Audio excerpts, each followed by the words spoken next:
morning, everybody. Morning. I'd like to welcome you to the final meeting of this term of the Advisory Committee on Diversity and Digital Empowerment. I know how busy all of you are, so I appreciate you taking the time to participate today, and I know we've probably have a few people on the phone as well. I can't believe it's been 2 years since this committee has been rechartered. As you know, it was dormant for many years, and it was important to Chairman Pai that it be rechartered and constituted. And I wanted to thank you for all the time that each of you has spent on these very important issues.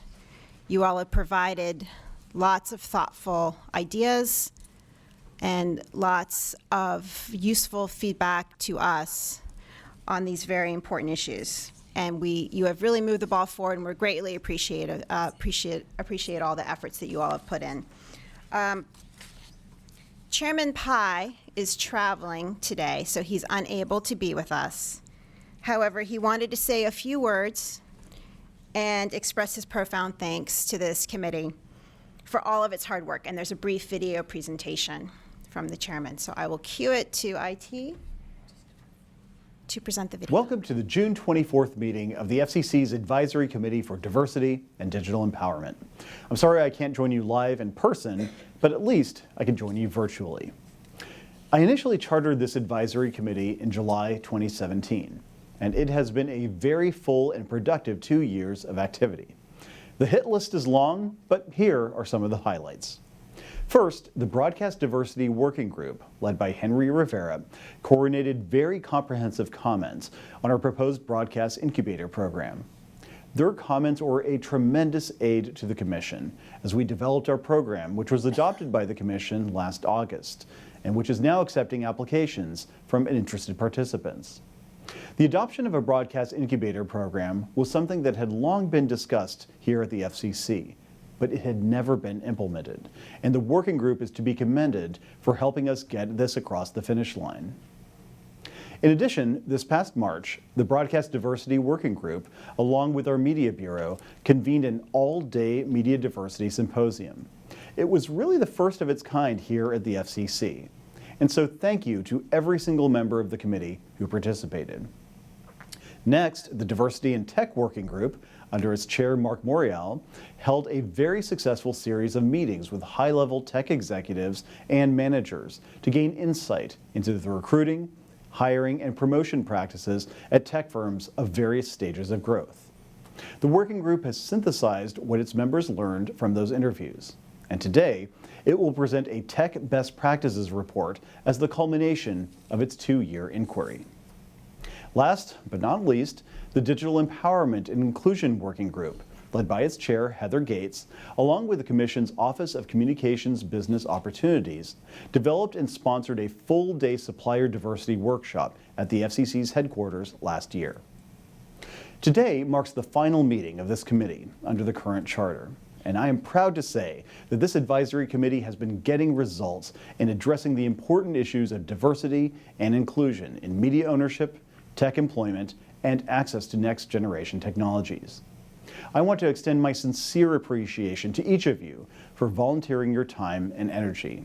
We know how busy you are, and it is gratifying that you have devoted so much expertise and enthusiasm to this important work at the FCC's request. We are well into the process of rechartering the committee and soliciting new members, and I'm looking forward to more great things to come in ASADDE 2.0.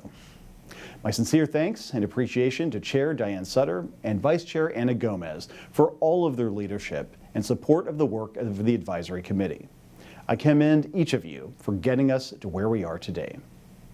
Let me also thank the Media Bureau team, Michelle Carey, Sarah Weitzel, Paul Jackson, Brendan Holland, and a special shout out to our designated federal officers, Jamila Best-Johnson and Brenda Villanueva. I'd also like to thank the FCC staff who work so very hard to coordinate these meetings and events, including the folks who enable us to use the Commission meeting room. And of course, thank you to Sanford Williams, the Chief of OCPO, for his support of the committee's work. I hope the proceedings go well and look forward to joining you in person next time. Welcome to the June. Okay, thank you. All right, I know we have a very full agenda today, but I wanted to echo a couple of the thank yous that the chairman mentioned. In particular, I wanted to thank Diane Sutter for stepping up to lead the committee, and to Anna Gomez for also providing great leadership to us. We really appreciate all the time. We know it's a very time-consuming commitment, and we really appreciate your efforts. And yes, thank you. And also, in particular, I wanted to thank Jamila Best Johnson.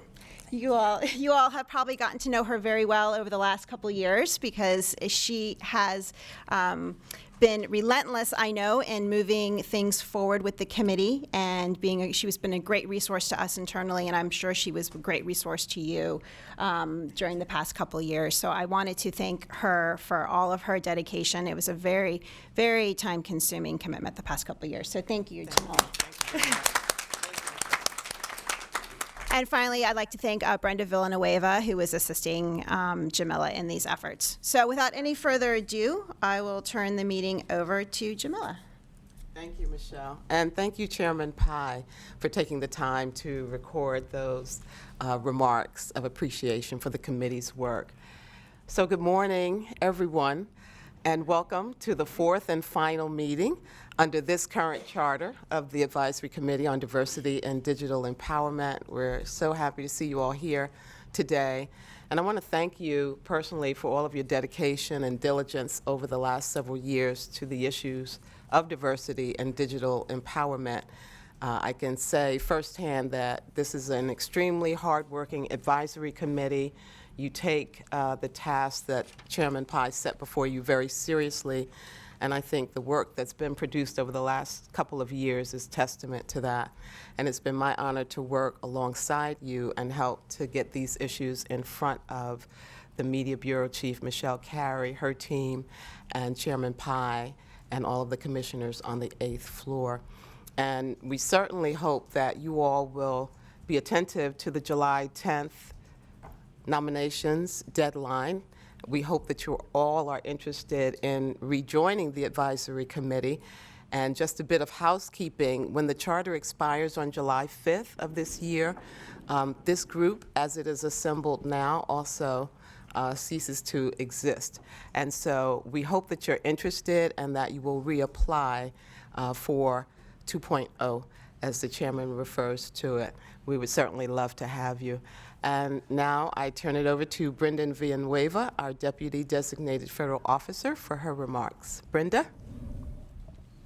Yes, good morning. Good morning, Chief Carey and committee members. I also would like to thank everyone for the great work. I'm very excited for today's agenda.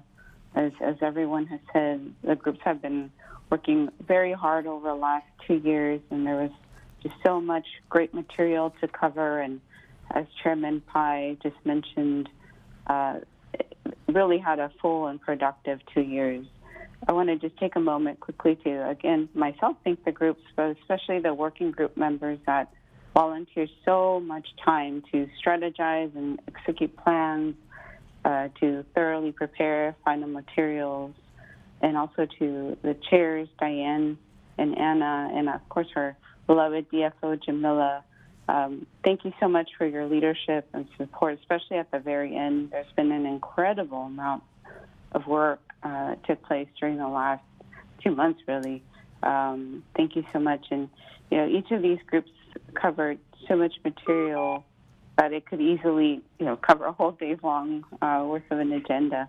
And so I appreciate all your efforts, and I look forward to today's presentation. So thank you. Thank you, Brenda. And now we'll turn the meeting officially over to our chair, Diane Sutter. Thank you. Good morning, everyone. Good morning.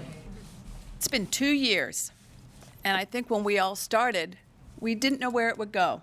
We were happy to be rechartered, and we certainly appreciate the chairman's interest, concern, and his willingness to recharter this group so that the work could begin.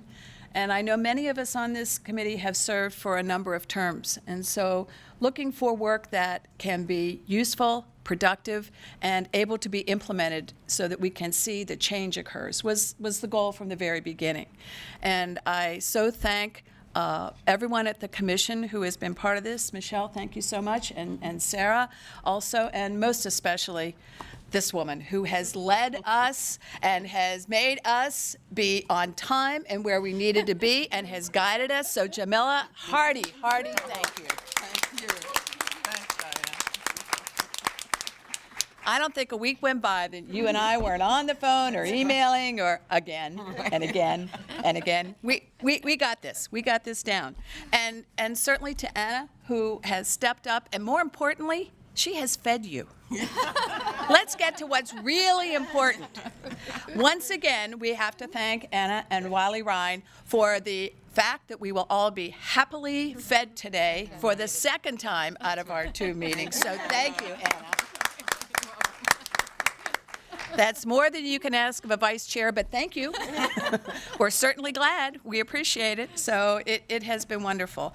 And the thing that has struck me most, because I have had the privilege of serving now for several different commissioners and terms, and I will tell you that I've never seen a harder working group of committed people in ways that anyone from the outside will never know.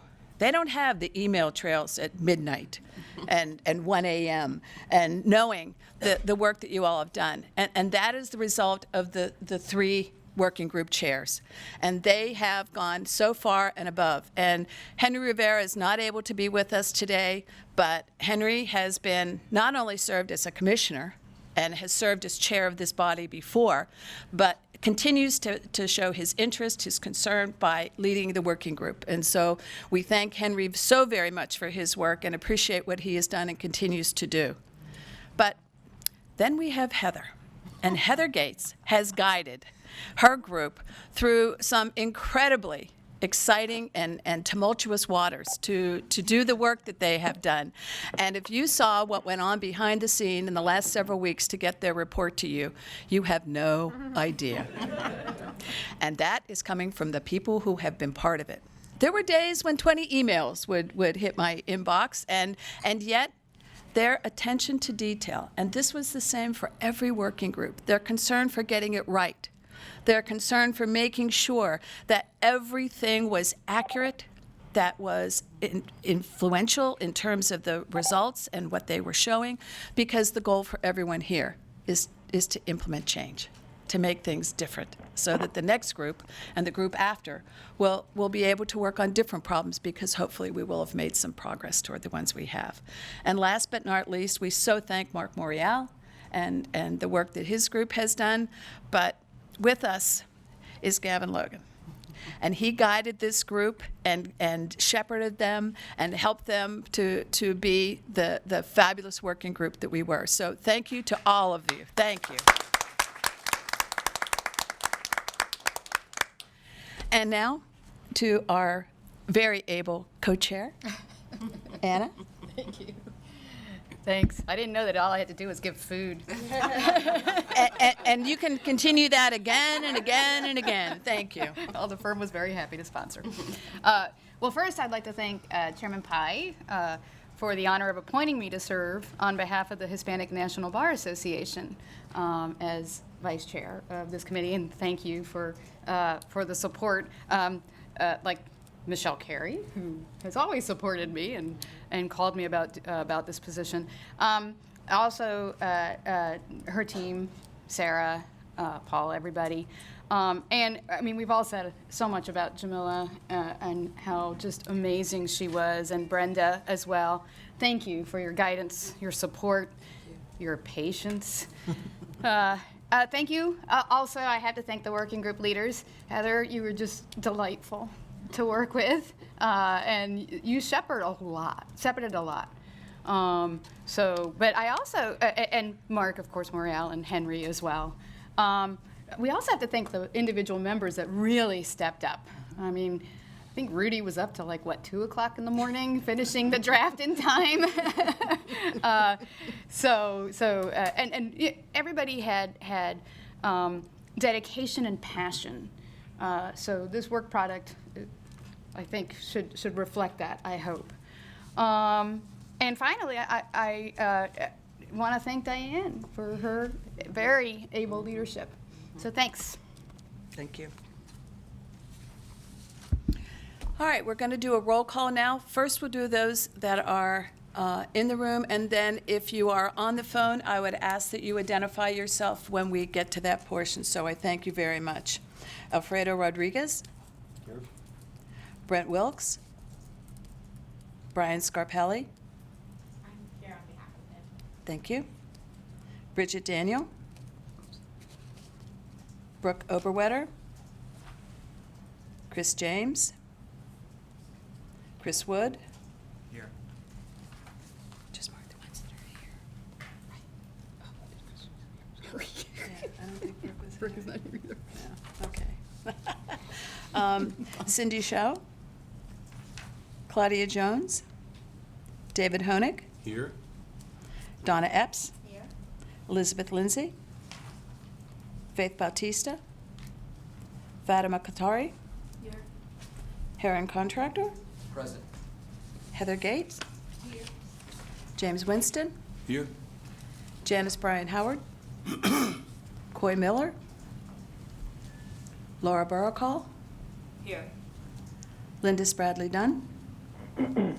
Maria Brennan. Here. Mario Lopez. Marita Coley. Here. Monica Parham. Here. Dr. Nicole Turner-Lee. Dr. I'm Ron. on the phone on my way in. Thank you. Dr. Ronald Johnson. Here. Rudy Brioche. Here. Ron Busby. Sarah Lomax Reese. Herman Kizart. Steve Roberts. Here, I'm on the phone. Oh, thank you, Sherman. Steve Roberts. Here. Victor Serta. And is there anyone on the phone that hasn't identified themselves? Wait. Hi, good morning. This is Shelley Blakeney. I'm representing T-Mobile. Thank you. Great, thank you. And then do we have any other guests that are on the phone? Clint Odom for Mark Moria. Thank you so much. Anyone else that has Susan Allen. Thank you, ma'am. Susan Allen. All right. Thank you. Got it? Okay, great. All right, and now we're going to move on to the working group reports. And we're going to start with the Diversity and Tech Working Group. And Clint, will you be presenting? I'll be presenting or handing things off so that we can do a multi-person presentation. Wonderful, thank you. So Maurita, will you be beginning? Yes. Great, thank you so much. I'll do it. I'll just to say a few words. Mark unfortunately can't be here today. If he were able to be here, he would express great thanks on behalf of the National Urban League, one of the nation's oldest civil rights organizations, involved with economic empowerment, equity, and civil rights.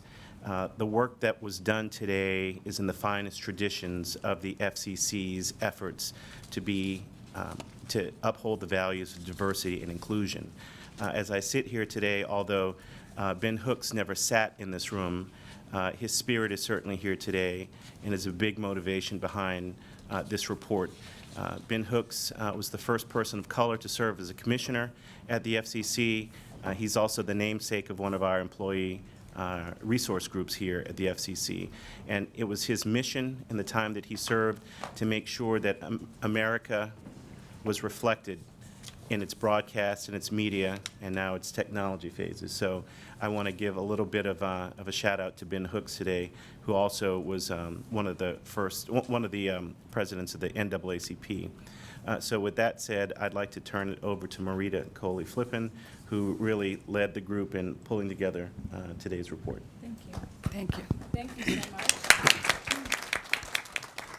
Thank you so much, Clint. And it has been, when you said that this is a very serious group of people, of volunteers who are very committed to this cause, and you said that you received, sometimes 20 emails a day. So you can imagine what Brenda and what Brenda and our esteemed DFO, Jamila Beth Johnson, were getting, because this was a very serious group, very committed to the outcomes, and very interested in expanding on the report that was done from the Diversity Committee of 2004, and pulling in the tech sector into the Diversity Committee's efforts.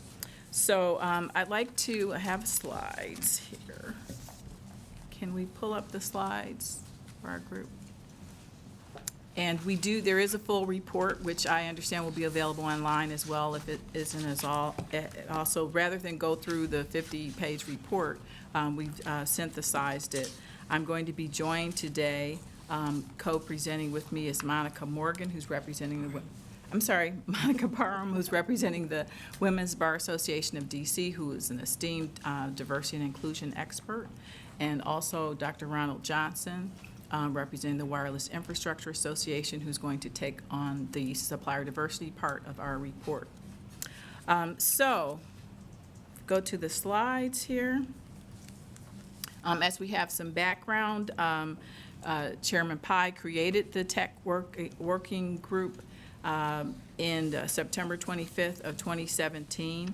Our group is comprised of experts from the top tech companies, advocacy groups, and civil rights organizations. I'd like to acknowledge the members of the working group. We've already heard Mark Morial of National Urban League is the chair.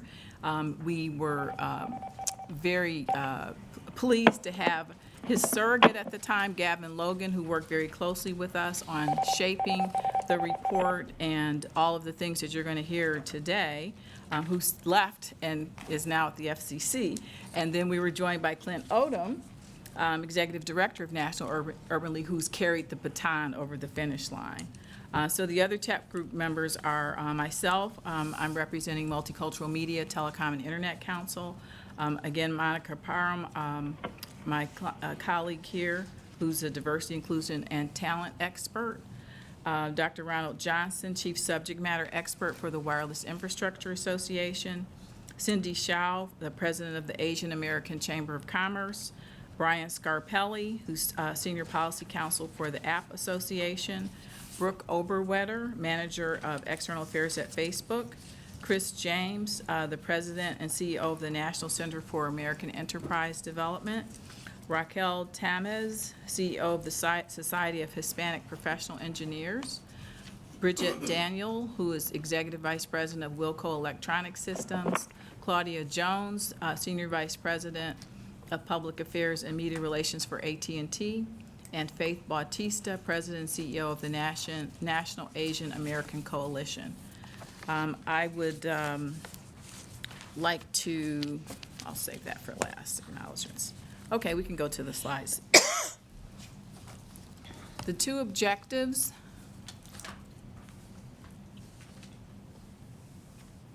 of the tech working group were to explore diversity in the tech industry and to make recommendations on how to address concerns regarding implementation and improvement of the tech industry's diversity and inclusion policies and practices. As the group worked together, it really became about identifying best practices as a result of the approach that we took for doing this report.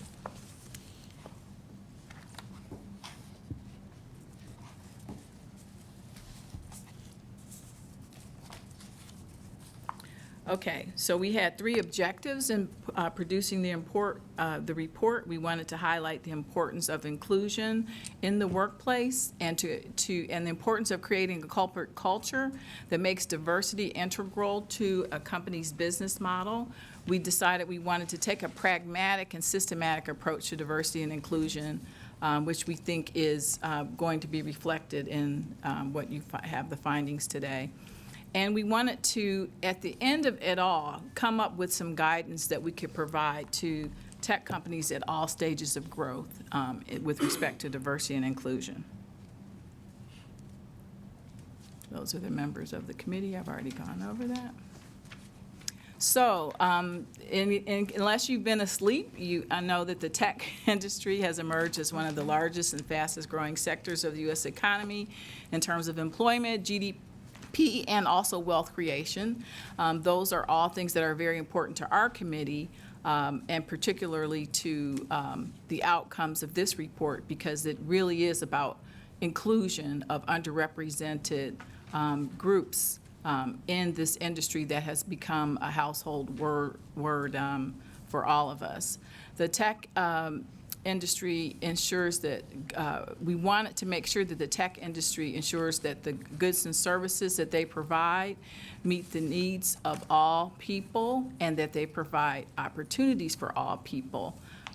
We want to highlight the fact that there have been wide reports of a lack of diversity in tech companies, but what we learned as a result of our group is that there had not been much data and research on the root causes of this lack of diversity or viable solutions, and that the progress to rectify the lack of diversity has been slow.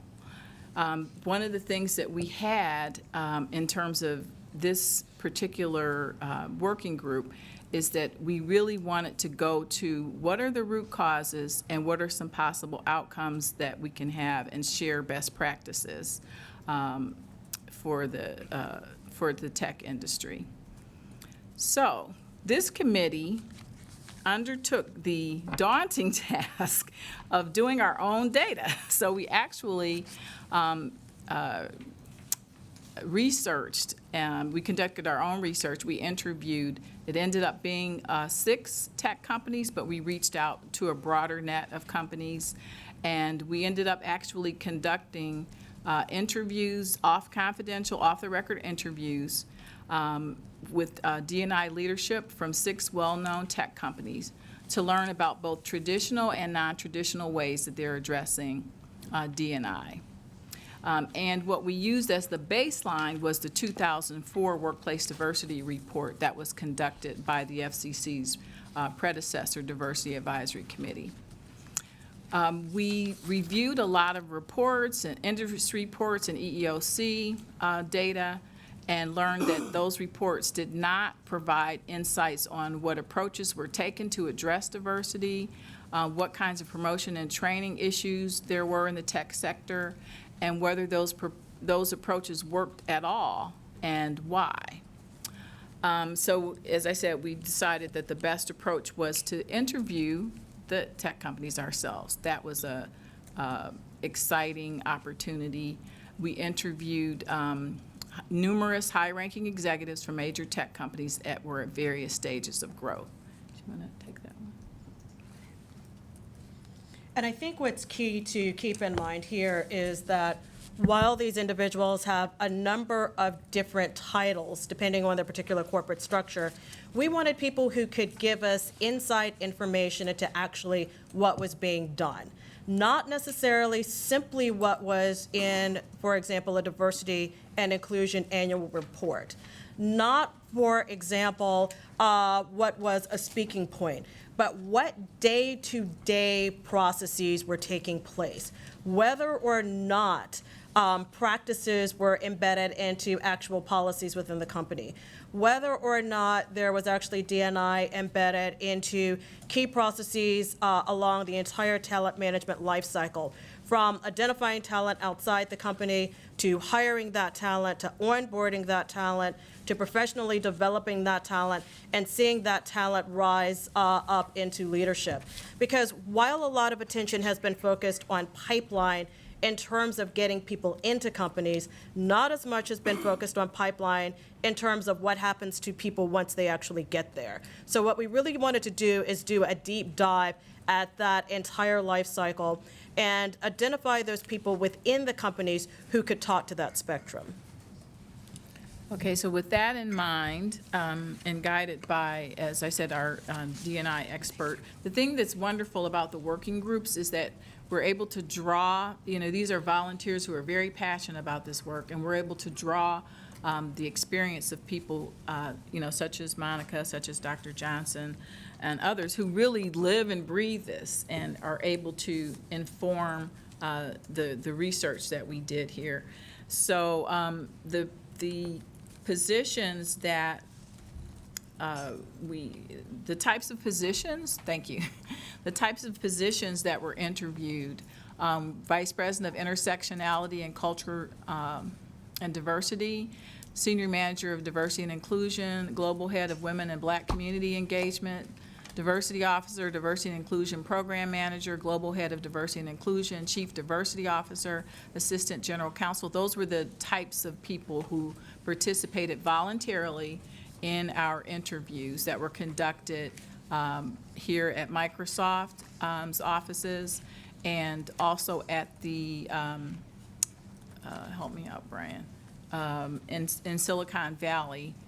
And we'll give a credit later to the other. It's in the report. It's in the report. Thank you. I'll be saying that a lot. It's in the report. Okay. So did you have anything you wanted to say? Okay. So the key findings of the report, there was a lot of data organization here because, as you can imagine, you interview 6 different companies that are doing things in a lot of different ways, and we did, have everything on a grid. And basically what we came up with was 5 key categories that we used to guide the stages that the companies are in, and also the significance of where they are.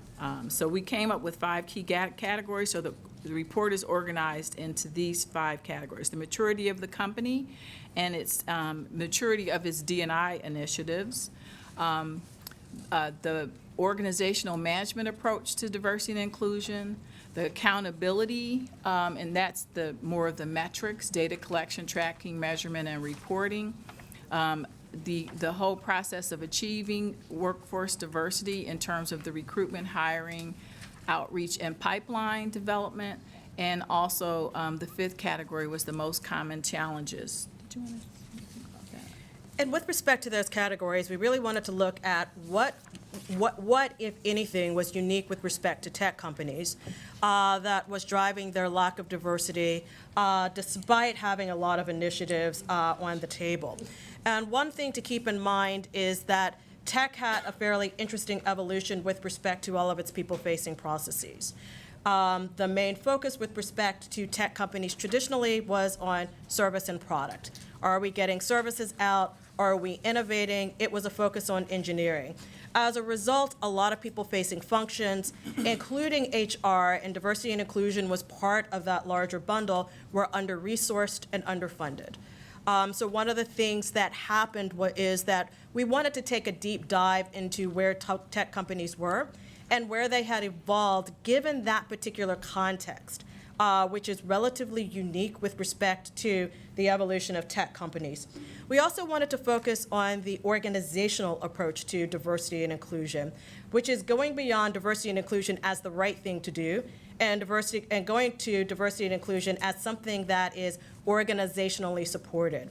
Were there departments? Were they resourced? Who was in charge of these departments? Who did they have access to? Did they have access to leaders? Did they have access to board of directors, et cetera? So that was part of our deeper dive into the organizational approach.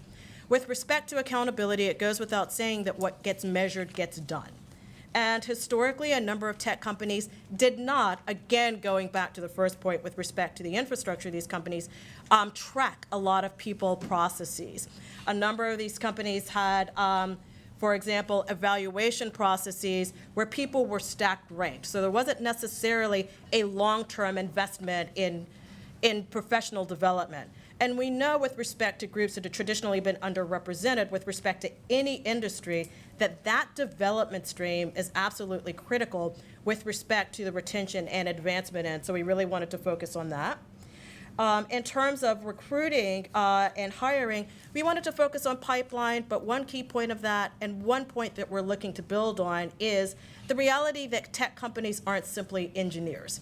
So one of the traditional pushbacks with respect to tech companies in terms of why they have not been able to diversify is the lack of diverse talent in STEM fields, the lack of diverse talent in computer science, the lack of diverse talent in engineering.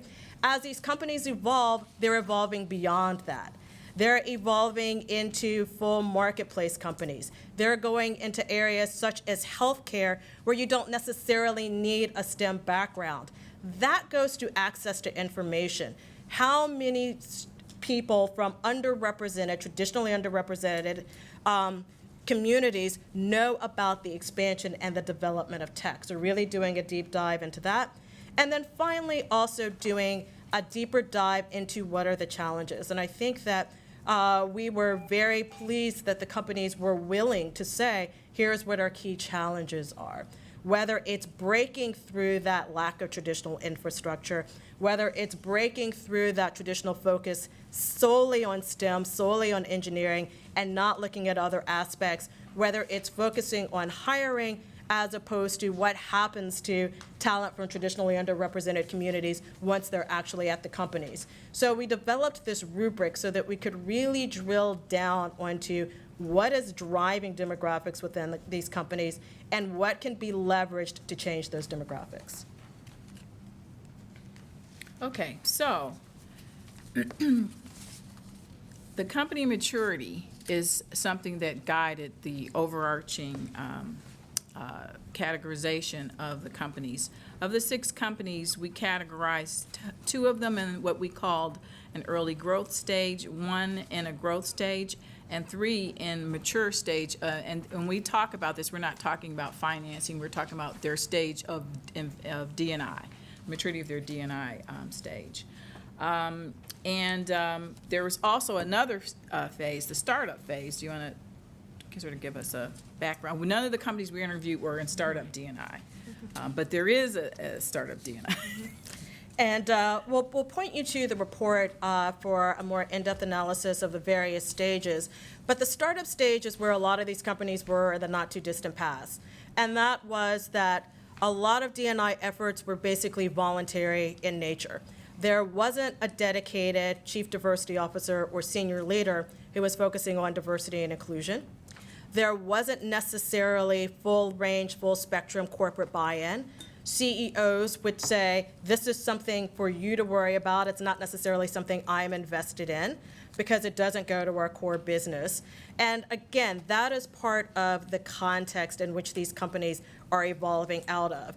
And even within growth, you have early growth and you have growth, where companies range on the spectrum in terms of where they are in terms of their organizational development. Where they are in terms of looking at all of the processes, where they are in terms of reverse engineering. And think about diversity and inclusion as falling into 3 primary buckets.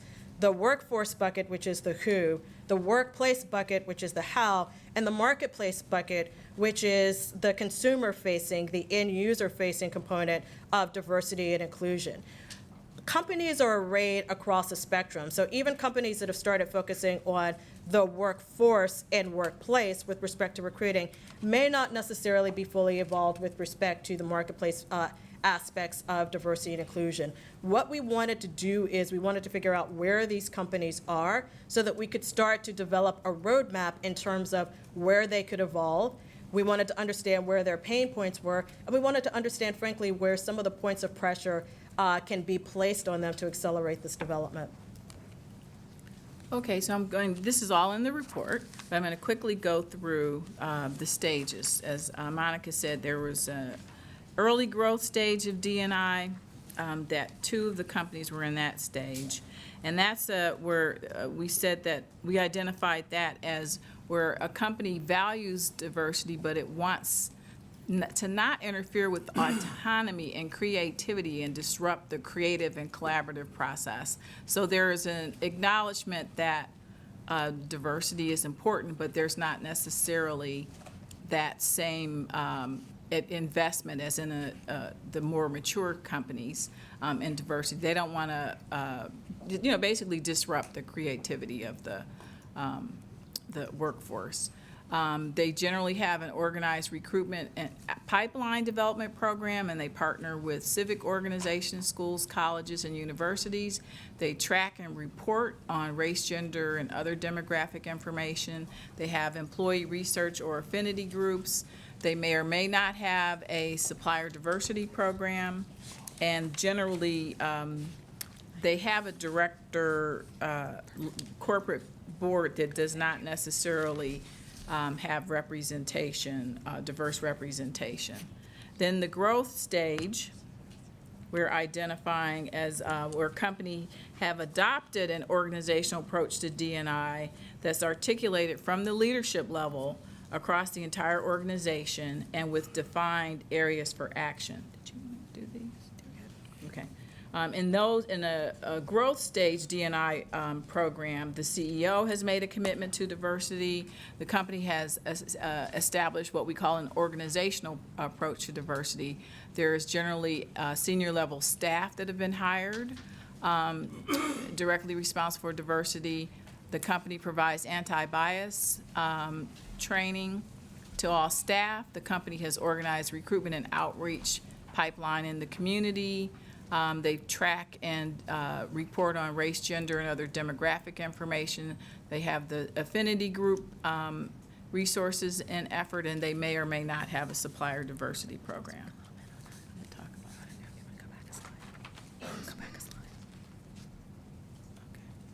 And just a few points for additional clarity with respect to some of these. A couple of the key factors. Number one, the hiring of dedicated senior level staff responsible for diversity and inclusion. In earlier growth and startup modes, again, D&I was seen as largely voluntary. And when companies were establishing their D&I offices, they often took employees who did not necessarily have a background in D&I, but who, for example, may have been leaders of employment resource groups or affinity groups, and rolled them into a D&I function. One of the key changes that we've seen, and one of the key changes perhaps since 2004, is the fact that there are now senior staff with credentialed backgrounds who are now driving these diversity and inclusion efforts. And that actually is one of the biggest moves that we've seen since 2014.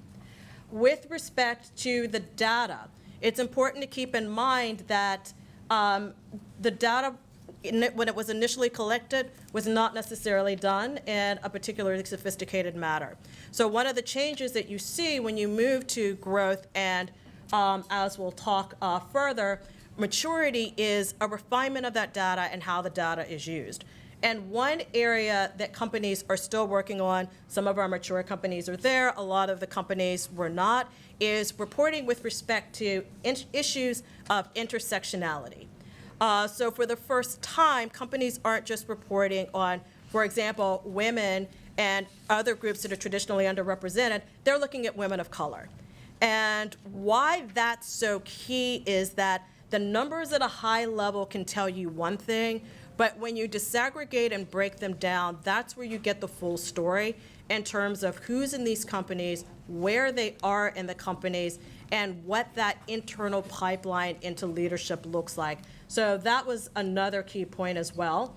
And finally, with respect to employee resource groups, a big change from 2004 to 2019 is the evolution of these groups from affinity groups to employee resource groups, where it's not just a place that you go for training, it's not just a place that you go for Affinity Month celebrations. They're actually business-focused resource groups, and this goes to a couple of things. Number one, it goes to an increasingly diverse marketplace, realizing that if you have a diverse workforce, you're going to see marketplace opportunities that might not otherwise have been visible.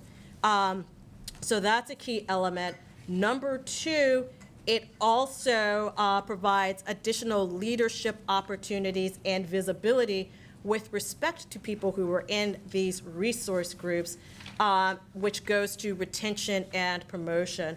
So those are a couple of more granular points of detail with respect to the elements that we looked at as companies made these transitions from startup to early growth to growth, and growth to maturity. Okay, so then the last category, and these are our categories that we use to evaluate the data that we collected, is we call the mature stage D&I program. A mature stage firm ties D&I into all areas of operations, executive decisions, and business strategies. generally led by a senior executive level leader with direct access to the top of the corporation, and a dedicated D&I staff. The offerings in the D&I area have moved beyond training to embedding core D&I principles into key processes such as recruiting, professional development, performance management, promotions, and pay parity. As Monica mentioned, the employee affinity groups have progressed to resource groups. They're well supported by management, and they're in just part of the culture of the organization. And the last indicator of a mature stage is that the D&I data is not only tracked and reported, but is actively used in strategic decision-making. Want to comment on that? Okay, and again, all of this is in the report. I'm going to speed through a little bit because we're getting a little bit behind on time.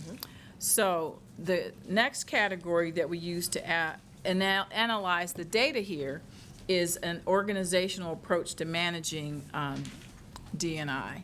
So just I think the overarching thing here to know is that the incorporating an internal organizational infrastructure and support into D&I at the beginning is one of the findings that you'll see that at the end of this report that we highly recommend.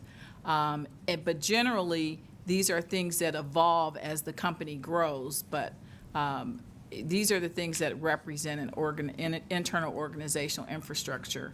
There's representation on board of directors, there's a dedicated D&I staff, there are performance and financial incentives in place, there's trainings ranging from unconscious bias trainings to the embedding of inclusive principles across all programs and processes, there are standards of business conduct, there's mentoring programs and efforts to retain. Retention is a big issue. There's employee resource groups, and there is a supplier diversity program. Do you want to comment?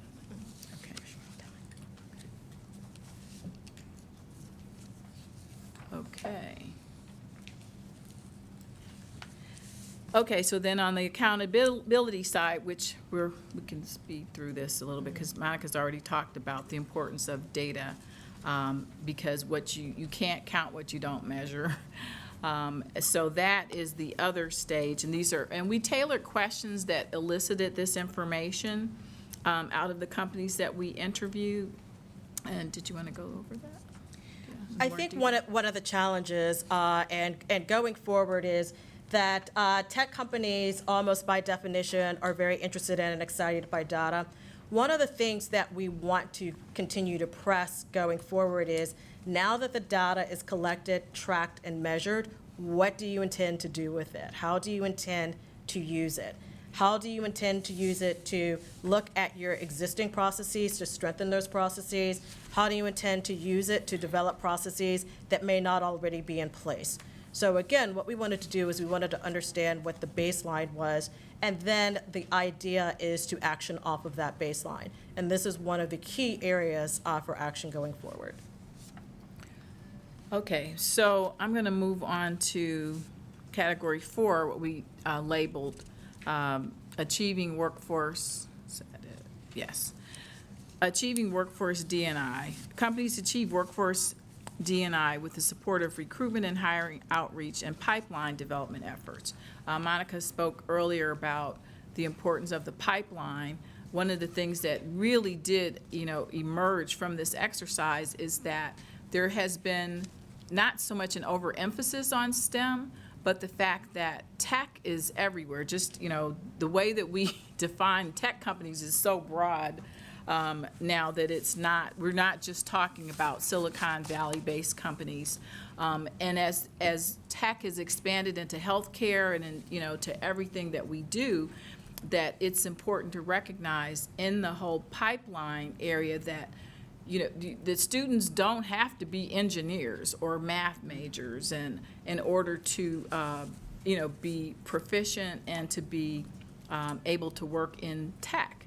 And so those were one of the things that came out in terms of, outreach to middle schools, high school, and college students, and the whole hiring and employee onboarding process. Do you want to talk about that?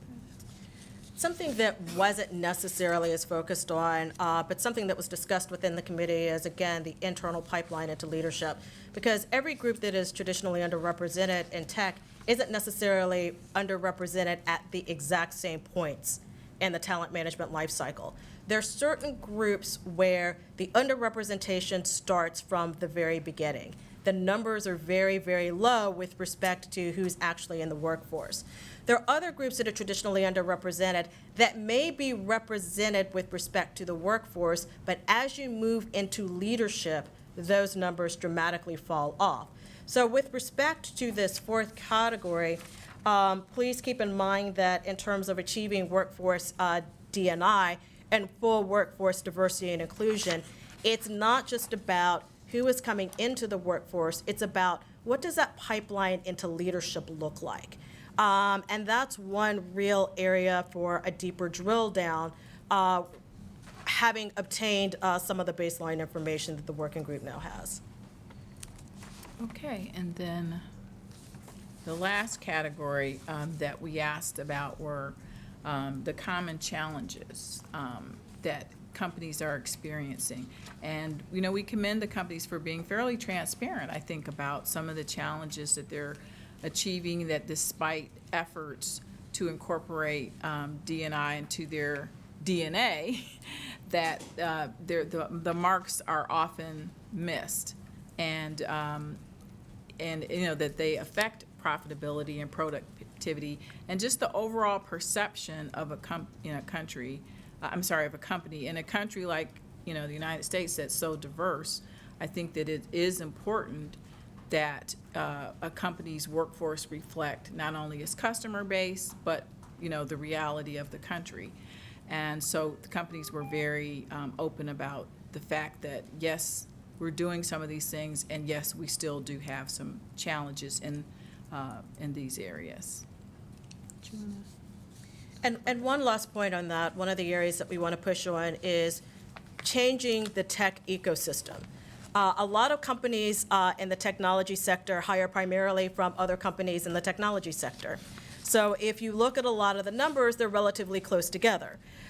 Because it's the same limited pool within traditionally a relatively narrow geographic area that in and of itself was not particularly racially and ethnically diverse with respect to certain groups.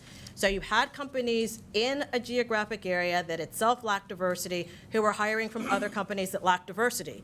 So what is the end result of that? The end result of that is a lot of really good faith efforts, but a lot of numbers that really haven't moved.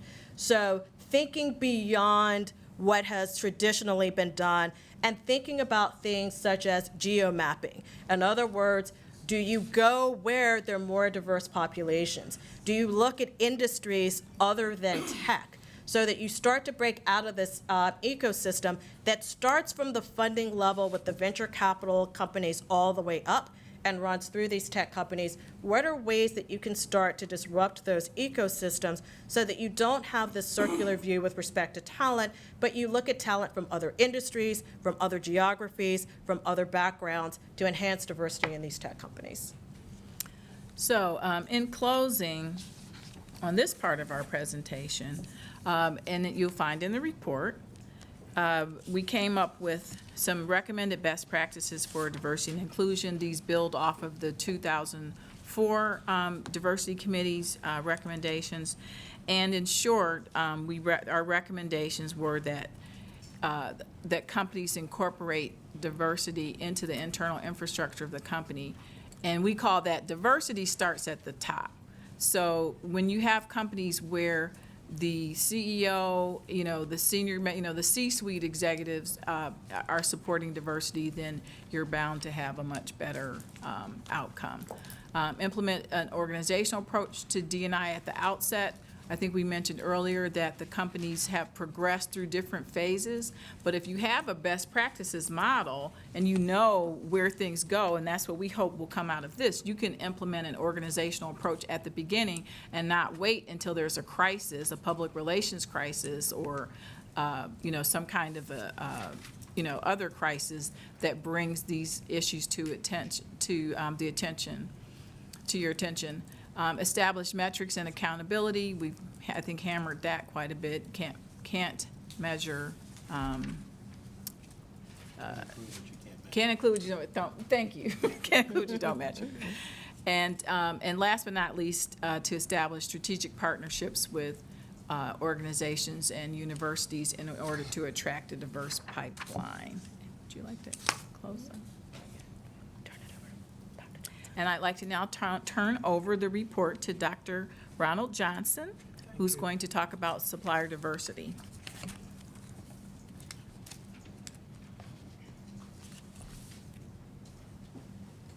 Do you want me to click it? Thank you, Marita and Monica. So, here we go.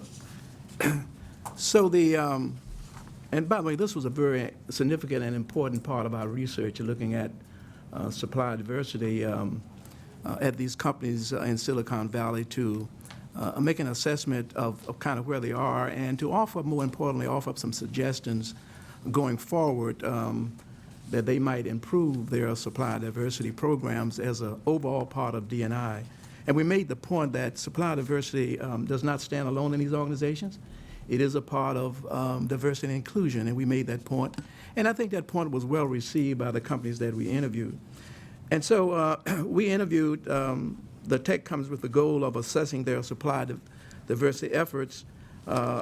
And we also developed some key practices and guidelines for how tech companies can build and expand successful supply development programs. And all of this was based on an assumption that I think we can all agree to, at least we did on the committee, and that is robust supplier diversity programs and efforts do make a significant impact on small businesses, diverse businesses, the companies that engage them, meaning the large Silicon Valley companies that engage them.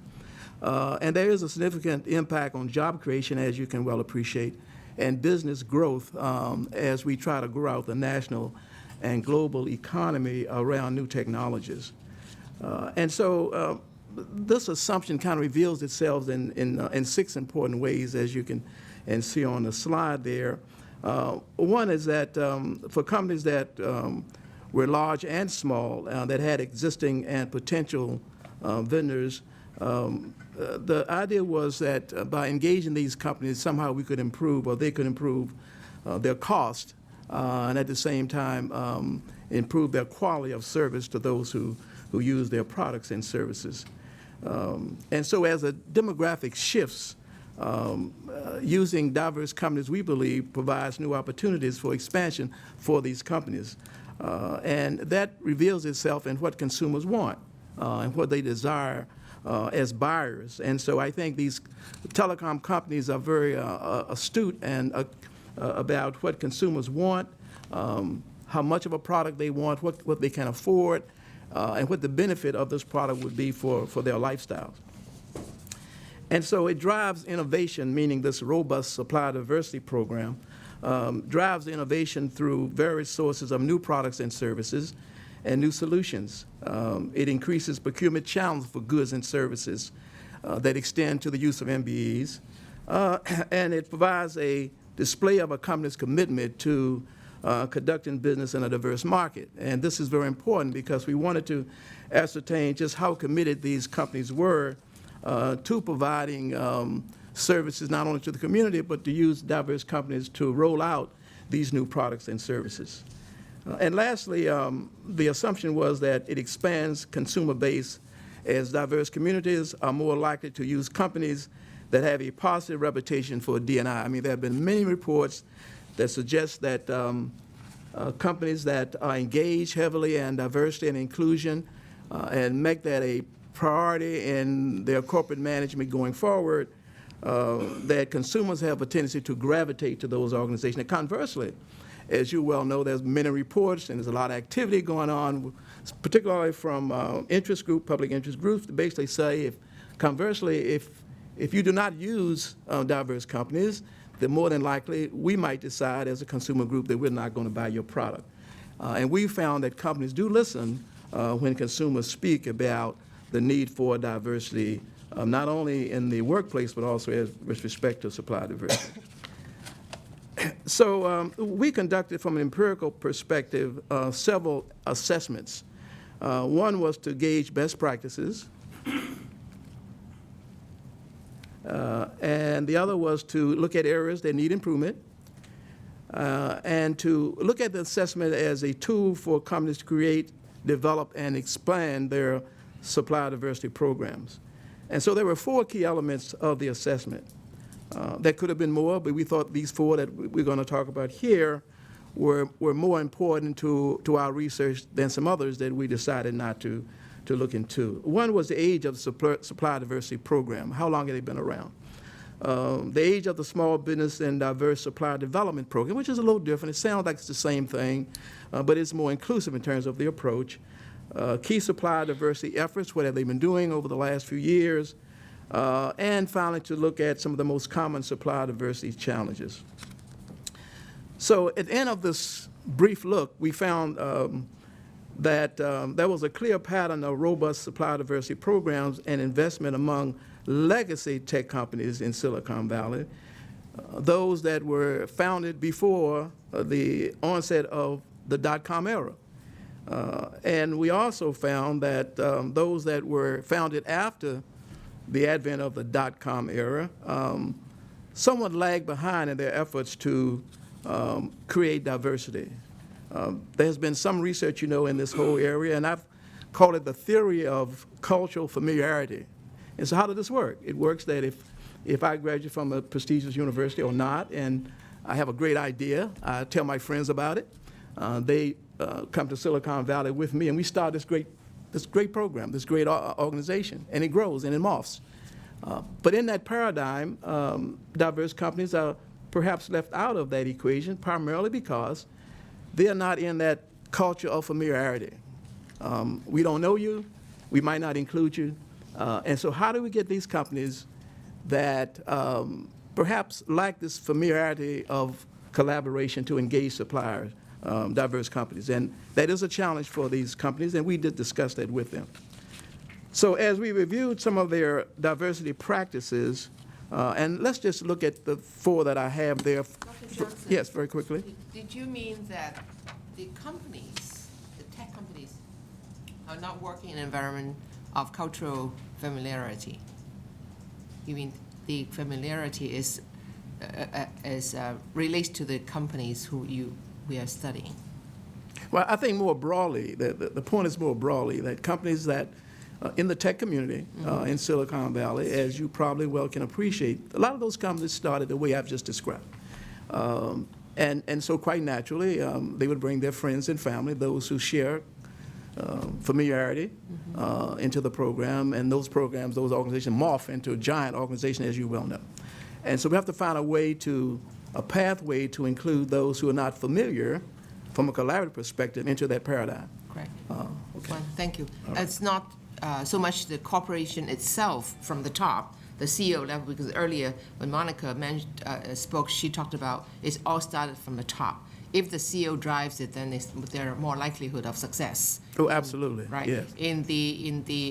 When we talk about in your part now, it's not only just at CEO level, but also the people who practice it at the staff level. So when there is an opportunity, they just go to their own circle of influence or friends, relative friends, and say, well, there's an opportunity here, why don't you join in? So therefore, they have created a clique of folks who are familiar with each other, friends and relatives, and therefore get the opportunities to advance in Silicon Valley companies, for example. Well, in my writings, I don't call it a clique. I call it collaboration and familiarity. I call it clique. It has a different ring to it. But it means the same thing, of course. It certainly means the same. Well, Okay. good point, though. I appreciate Thank that. Yeah. So on the age of, one of the 4 areas was the age of supplier diversity programs. And we found that 2 companies that we interviewed have supplier diversity programs over 10 years old. And these companies invest over $1 billion per year in diversity efforts. Of course, some companies that are not located in Silicon Valley, and one is at the table with us today, is a member of the $1 billion roundtable. And so this is not just unique to Silicon Valley companies. One company has Supplier Diversity that's less than 10 years old and has invested still $1 billion over 5 years. So they will not be a member of the $1 billion roundtable yet because they haven't had sustainability in that area. And one company we interviewed is developing a Supplier Diversity program. It's kind of just getting off the ground. It's new, but they are making some progress. We found that one company has a development program, as I said, over 10 years old, and one has a new diversity development program, not a diversity program itself, but in the development phase, and that is the difference, and just want to make note of that. We also found that, as I said before, 2 companies are members of the $1 billion roundtable in Silicon Valley. 2 companies have very informative and useful diversity supplier sections on their website, so that companies, small and large, can visit their website and get information. One company we found out had a very diverse supplier portal, and this portal is very significant. One of the challenges for small businesses is being able to have the proper contacts at these large organizations. So what the portal does is allow an interested party to use the portal to have access to opportunities that are coming up and to make contact with program managers, look at the history of buying by that organization. And so the portal is an entry point for companies to get the information to the database and to make contacts. And more importantly, so that managers begin to know who they are when procurement opportunities become available.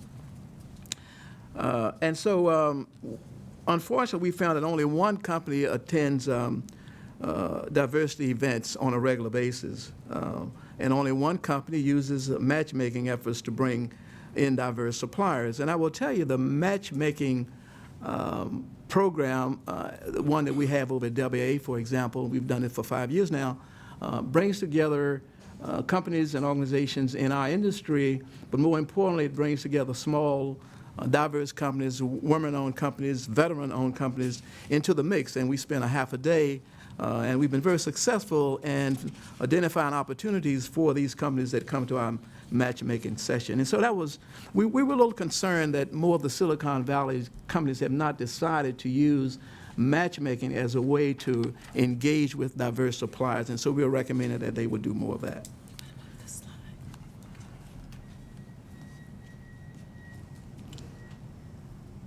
Now, there are some challenges, and we found that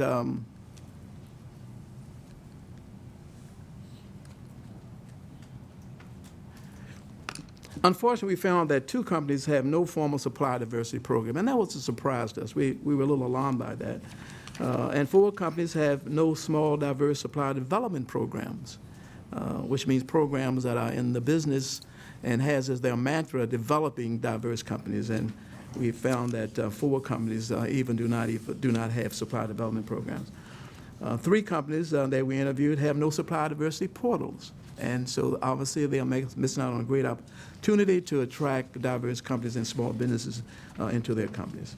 And one company has a heavy focus on some aspect of diversity and inclusion, but they do not have a readily accessible, definable process to bring diverse companies into the mix. And so we made some recommendations here to these companies as we met with them and talked with them for the time we were there. One is that supplier diversity expenditures can neither be too small, too large, or too small. And the idea here was to suggest to these companies, if you're just starting out your program, you have not made a significant contribution to diversity, you need to start somewhere. It might not be significant with respect to how diverse companies view it, but internally, you have to make that first step. And so that's what we suggested that they do. And that these companies should stay informed and connected with diverse entrepreneurial networks. They should attend diversity events, which most of them obviously do not do based on our report and our study. And the company should work to make diversity ingrained throughout their corporate culture. It's just not something that's nice to do, but it's important to the company's economic and profitable bottom line. And number 3, they should track and plan and measure what is important to their companies. Think about and outline in a measurable way how using diverse companies will impact on their corporate objectives. How will it drive their corporate bottom line? And this should be obviously consistent with their written programs.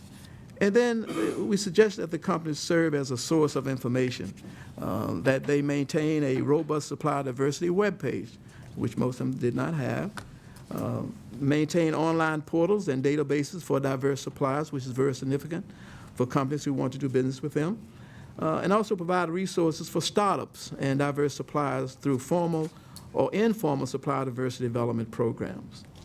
And then lastly, collaborate and partner with other companies and local agencies in their geographic locations, and collaboration with schools and nonprofits and other institutions to discover talent and also to discover businesses perhaps that they are not engaging at that time.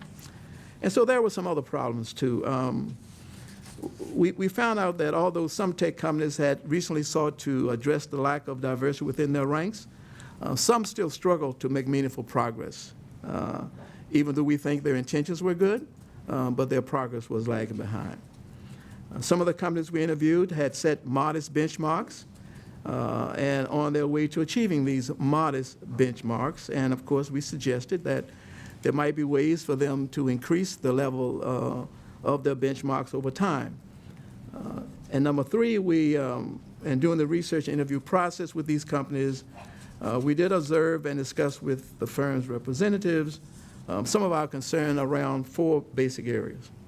One was no formal program. We think it certainly is not beneficial to these companies in the absence of having a formal supplier diversity program. It's going to be hard to get to what we call realizing quantitatively any improvement in their internal programs. And number two, there were no online portals for assessment of information so that diverse companies would not have to play telephone tag all day, but simply go to a portal and get any information they would need in terms of opportunities and how to qualify for opportunities going forward. And there were spotty commitments. Generally, we found while some of the companies we interviewed were very committed to it, some were hesitant to provide information for us in a very granular kind of way, and their commitments were not as solid as we probably would have wanted, but nonetheless, we felt that they were making some progress in these areas. And so we did come away with what we call the best of the best practices. And there are 6 elements, and I'll just briefly go through those. There should be a top-down approach. Obviously, we can appreciate that the boardroom should, and the lunchroom could be places that diverse companies can learn more about what these organizations are doing. But more importantly, the commitment toward diversity and inclusion should come from the top, particularly as it relates to supplier diversity. And that these companies should create a supplier diversity development plan, either through the use of external consultants or through internal consultants. But the creation of a supplier diversity development plan is a preceding condition in our mind to a robust diversity program. They should create a supplier diversity web portal, develop partnerships with other organizations in their areas, and then finally collaborate with schools, nonprofits, and other institutions, and nurture small and diverse business growth through training and internal resources. And so these were the best of the best 6 practices that we offer up for your consideration and that we also discuss with the companies that we interviewed. So Monica, I think that wraps up our session on supplier diversity. If we have any questions, I'll answer them now. Yeah. Okay, could we have the clicker back? I think we're going to close up. Ron, can I have the clicker back? We have one more section. For those of you who are, let's see, at the appendix to the report, there is a wonderful tech resource guide that's been compiled for job seekers and entrepreneurs. And it's just a sampling of, for job seekers, places that they might be able to look for internships and externships, places where they can volunteer, courses that are available, meetups and peer groups, just in general, some places for job seekers, people who are looking to get into tech. And then the second part of the appendix goes to, for entrepreneurs. Thank you. Thank you. Trying to find that page. So the first part is resources for prospective employees, and the second part is resources for prospective entrepreneurs. I think you'll enjoy that. And it was fun to put that together. So in closing, our committee, before I turn it back over to you, Clint, is in closing, our committee, if you look at a summation of it all, diversity starts at the top, numbers matter, and partnerships matter. We think that this was actually a really good exercise to build on what the 2004 Diversity Committee did. They did excellent work. We think that it should be continued with the next Diversity Committee, because here what we did is provide basically a case study for the commission and for the and for tech companies that are interested in developing strong D&I policies. And I would like to make sure that we thank, number one, I didn't mention the World Institute on Disability, the Ed Roberts campus in Berkeley, California, that provided the venue for the interviews that took place in Silicon Valley, and Microsoft that provided the venue for the interviews that took place in Washington, D.C.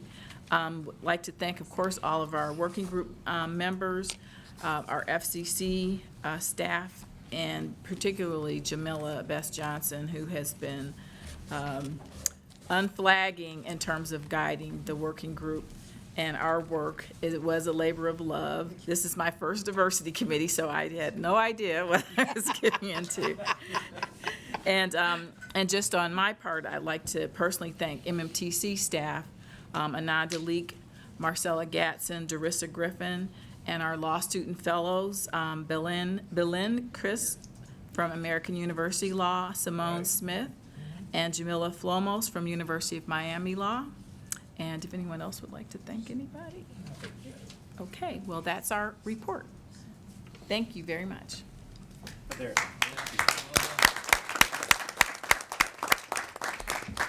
Are there any questions that anyone around the table or outside of the table would like to ask?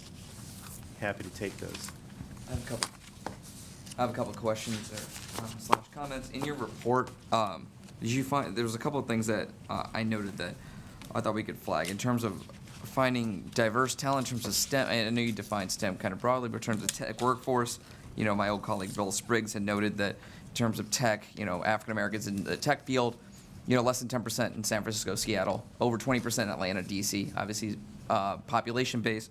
But what are they talking about in terms of like retention, recruiting, investment? We know mobility is a big issue.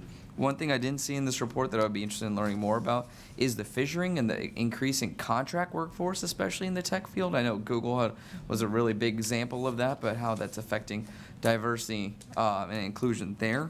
And then I was more interested in learning more, finding out more about this economic case, the return on investment of diversifying the workforce, right? In terms of like the folks who are making the products in the room may not reflect what the country is, and therefore the products may not be able to sell as well. And there's an economic case to be made that other high road employers have done that have brought greater investment. And in terms of the partnership and the supplier network, if you're also talking about partner networks, a lot of these SaaS companies, if you will, have partner network managers, and in terms of if that's a place to direct at in terms of building out diverse suppliers. Well, there are a lot of questions. Yeah, sorry. I wrote down a lot of notes. Well, one of the things I think we should capture those, because as we said, we think this is the step one. This is the first time the FCC Diversity Committee has ever looked at tech companies. And this is kind of a case study based on talking to 6. So I think that your questions are great. We're kind of limited to what we discerned from this particular cohort. But I'd love to capture those, and I think that the next that'll give a great platform for the new diversity committee to work from. Can I try the economic question that you asked? Because I think there's a sentiment. I think it's dying out, but it's been palpable and very real for many years that diversity and inclusion is an equity issue. It's just fair. We do it to be nice because groups have been historically marginalized, and wouldn't it be nice if after a few decades, we started being a little fairer. Well, I think undergirding this effort and everything that this committee is doing is to show that diversity and inclusion is primarily an economic driver. When you look at the changing demographics of the country, by 2045, this will be a majority minority country. In certain states of the economy, that's already the case. It's the case in California. It will soon be the case in Florida. It is about to be the case in Georgia. Texas may already be there. These aren't issues of let's be nice. These are issues of fairness. And if you don't believe it, take a look at the advertising that you see. Companies have gone from being startup companies where they're focused on getting people who can code and who can be technicians to developing full marketing campaigns, multi-billion-dollar marketing campaigns. And who are they featuring in their ads? They're featuring women of color, LGBTQ people. So they know we are now past the mark where we know that markets for people of color and women are huge. We learned it in the 60s when organizations started to boycott buses and railways and stores. Now we're starting to see it, in the largest tech companies in the country. And the idea is to make sure that the principles that the marketing people fully understand are principles that the C-suite already understands. And I think when we get to that point and we don't have to discuss it in these terms anymore, we'll have made a huge advance in the country. I wanted to make one point too, because at WICT we actually measured diversity in media companies and tech companies, because knowledge is power, and otherwise we're just guessing. But the thing that we bring it all back to when we present these diversity best practices it's what you all spoke about. It isn't about it being the right thing to do or the nice thing to do. It's all about the data, and there is nothing in the data that says D&I is bad for businesses. Conversely, and this is especially true with media and tech companies, because we affect and sway public opinion. We know women make 83% of the household purchasing decisions. We know that the Latino population is the fastest growing population in terms of purchasing power.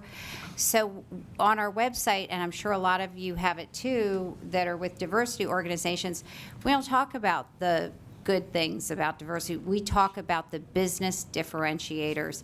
And you're right that the tech companies care about data. It drives their business.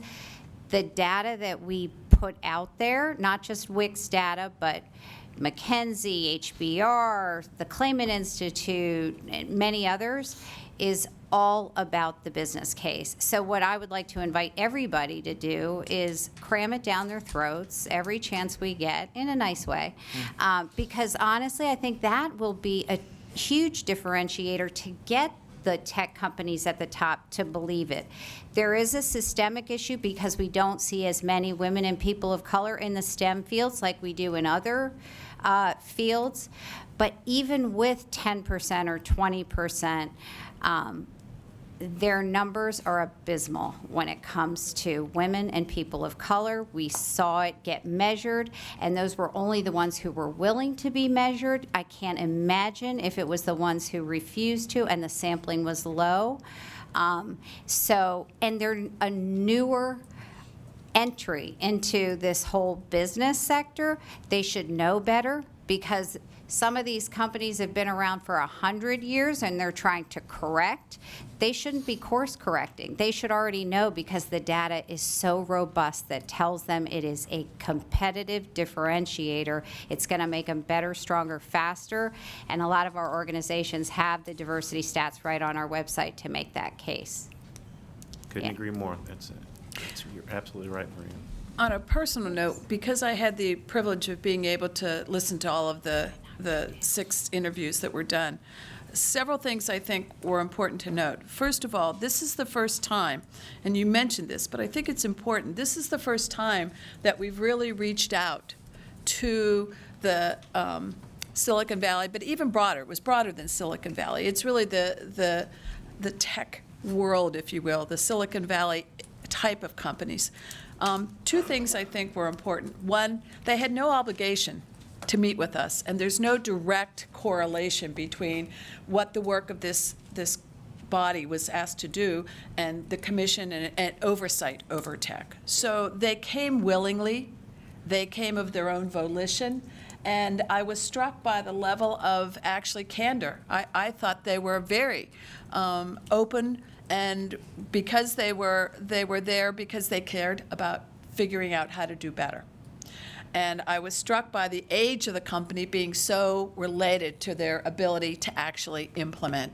You know, it's like they're so busy getting their company started that, oh, right, sometime later I'll think about diversity and inclusion, where I think just the very fact of us meeting with them hopefully got them to understand that earlier thinking about it could help their growth. But this is the beginning, not the end of the conversation. And I was struck by the fact that all of them were interested in getting the results of the work.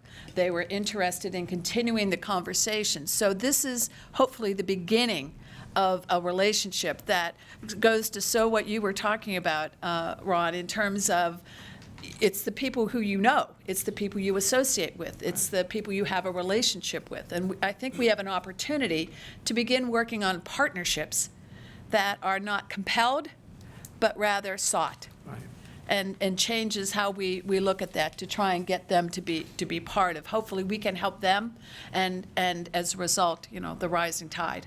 So those were just some personal observations from having been privy to hearing all of that. It was, I think it was a great beginning, and they all are eager to continue a conversation. So I thought that was useful. And Diane, just to piggyback on that point, we've talked a lot about leadership from the top. We've also talked about maturity today. Mm-hmm. Maturity actually comes in two forms. One is when you grow your company organically and you go from being a startup to being a $323 billion market cap company in a short span of time. That's a mature company. But companies also become mature by virtue of M&A activity, mergers and acquisitions. And I think it's important whether you are growing organically to be of certain scale and size, or whether you're doing it by transaction.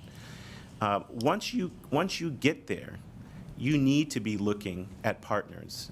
You need to be looking at how to do these things, because it is the key to your growth, and it is the key to your success in these marketplaces. So I think we will see, over the next few years. I know the National Urban League and many of the organizations around these tables have helped companies who have reached out to us to how to create diversity and inclusion initiatives, memoranda of understanding and enforceable measures and metrics. And I think that's a wonderful thing, and I certainly hope that it continues, because it really moves the needle. And the last point I'll make is a great many of these companies are already doing great things in the diversity and inclusion space, but they've been reluctant to talk about it because they're talking about other things. They could be talking about policy things, they could be talking about marketing things, but they don't take the time to tell the public what they're doing. And for companies that are doing this, I'd urge you to tell your story. A lot of this is data-driven. Sometimes it's awards that are won. But leaders are competitive. And I assure you, once somebody gets out there and they're getting accolades for the work they do, you will not be able to restrain the competition from the other peers in that sector to be the number one or the number two person and to have something to work on. So I commend three months on the job after a 2-year-long effort. Easy for me to say, but very, I just want to add to the plaudits and the congratulations to this team today. It's just wonderful work and really deserves a lot of attention now that this is out in the public realm. One last thing. Again, I commend the great work of this committee. If you all do continue this report, I would love to see more aspects focused on what state, local, and federal partners can do. Elected officials have an outsized role in pushing those who they contract with, their city, state governments contract with, to promote these efforts. I would love to see some more efforts in terms of recommendations of what they could do. Thank you. And thank you. Oh, I'm so sorry, please. No worries. Chris. Congratulations. This is a great report. Thank you so much for sharing that. I just wanted to make one recommendation for the future, is just if we can also include the LGBTQ community in that. So resources like, especially the resources in the back, like the National Gay and Lesbian Chamber of Commerce, OSTEM, Start Out, and Lesbians Who Tech are all great organizations that have provide opportunities for the LGBTQ community, which represent across all minority communities. So thank you so much. Thank you. One last thing. Yes. I'm sitting in the dark here, I can see how I could disappear. Yeah. Not ever, Susan. That's why I want to make my mark right now. Thank you very much. It's really wonderful to see this great report. I congratulate the working group on the work. Wonderful, Monica, and also Dr. Johnson and all the four of you. I'm just wondering whether it is possible for us to know who are these shadow companies that you did not mention.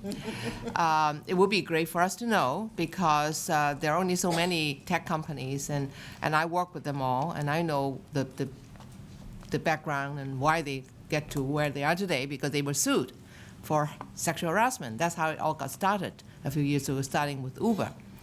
And there's always a cause and effect, and the reason why the people do things like this. And they got into trouble. Now they have to clean up their act. And if they hear me say that, then they know that I'm telling the truth. What I'd really like to do is for you to share with us, if it's not at this forum, who they are, so that we really get to the bottom of it and see whether we can move the needle further.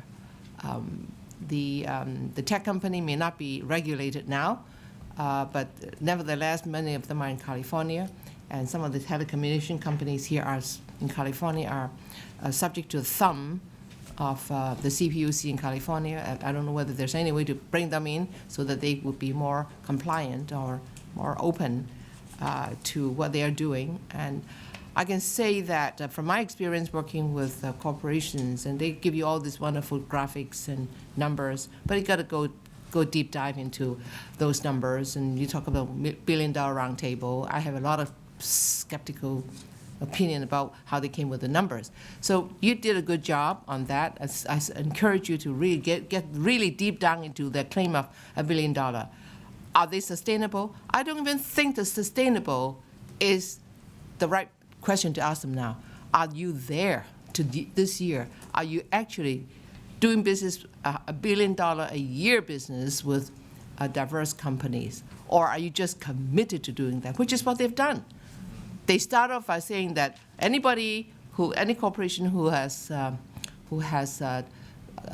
purchased $1 billion worth of goods and services from the diverse community will belong to this wonderful group, the $1 Billion Roundtable. But quietly, they change it to committed to.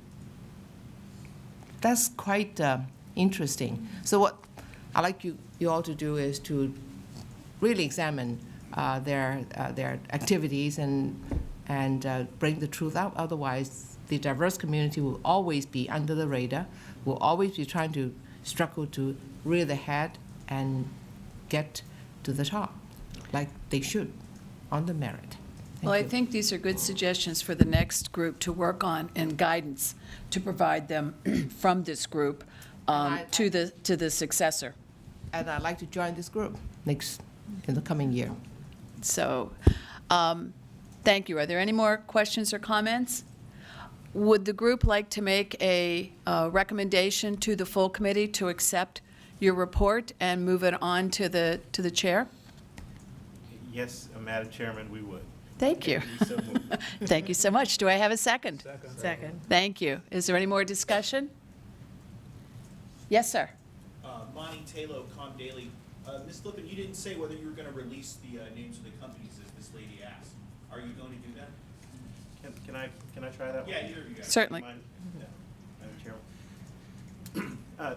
There's a long tradition, not just at the FCC, but in the legal realm as well, for creating a space for discussion that is candid, that is open, and doesn't therein open yourself to attacks or retaliation.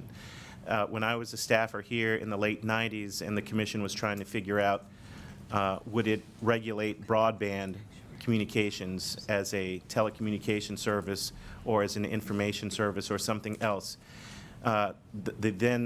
Dating myself, the Cable Services Bureau brought in investment analysts, community activists, telecom companies, engineers, business people to have a candid discussion about the question. And I think the commission, or at least the Bureau in its wisdom, anonymized the discussion that took place, and I believe that helped drive a good outcome and a good policy. I think if these, and I will go back to where I started, these companies aren't often telling their stories. And if they are out there doing great things, they should be promoting it. They should be beating down your door to tell you about it. If they are not, we would encourage them, and I'm speaking now for the National Urban League and a couple of other our peers here at the table, come to us and try to work out some best practices. Come to us and try to work out some procurement. Enter into a memorandum of understanding that at least has morally enforceable provisions and some accountability and some transparency. I, for one, don't think that it's as nearly as important to identify who the participants were as to take the information and use it. It was obtained in an open, candid way. I'd hate to see anyone recoil from future activity like this because, they don't want to have their names, out there for Well, whatever what makes reason. it easier, I was going to say, what makes it easier is the fact that the ground rules under which we met with them, they were invited to come with the understanding that all the conversations would not be attributable, that they would indeed be kept confidential in terms of the participation. So that was the ground rules under which they were invited to come. So I think that answers that question. And what future groups might choose to do would be up to them, and the understanding on which they invited people to come could be changed or altered at that time. Is the lawyer in the house here? Is that appropriate for a federal agency to hold meetings such as that? Absolutely. Absolutely. Okay. All right. Question. So, Madam Chair, if I can Certainly. have a point of privilege here. I wanted to thank, in his absence, Mark Morial, the president and the CEO of the National Urban League, who served as the chair of this working group during this 2-year tenure. And Mark put the good offices of the National Urban League on display by inviting several dozen groups to participate in this exercise, and he invited them in his capacity as the head of the National Urban League. And so he has supported this from the very beginning, and we thank him very much for his leadership. And at that time, Gavin Logan was serving as the alternate, the primary alternate for Mr. Morial. And I would like for Gavin to stand at this time to be recognized by the group, because it was Gavin who actually put together the round tables. And it was Gavin who followed up on Mr. Morial's letters and made personal contact with the firms, walked through the conditions and the ground rules of what the conversation would be like, and put people at their ease. It was Gavin with Brian Scarpelli who worked out the facilities where we would be meeting.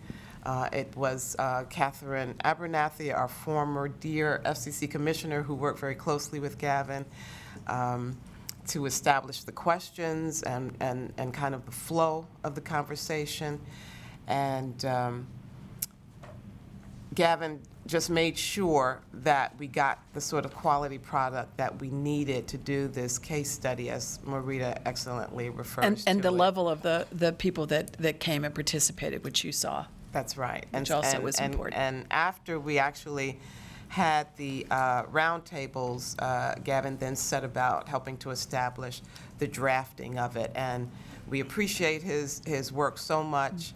And we also want to thank Marita and Monica and Ron, without whom we would not have a report.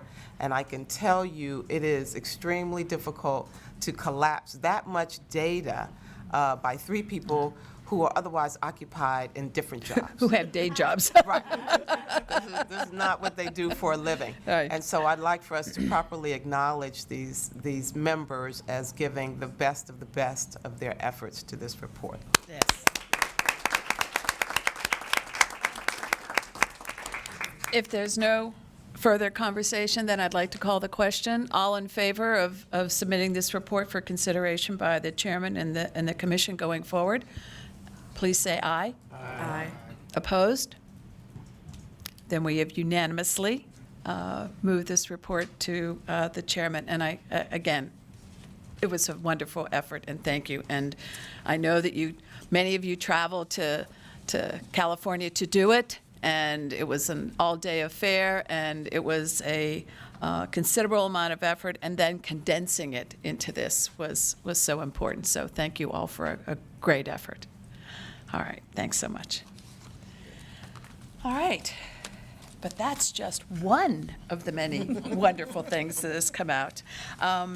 We're going to move next to the next working group, which is the Broadcast Diversity and Development Working Group.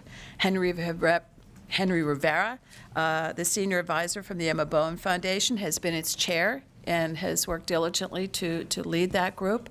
He is unable to be with us today, but certainly in his stead, we have David Hoenick, a longtime member of this committee and a stolid supporter of all that we do.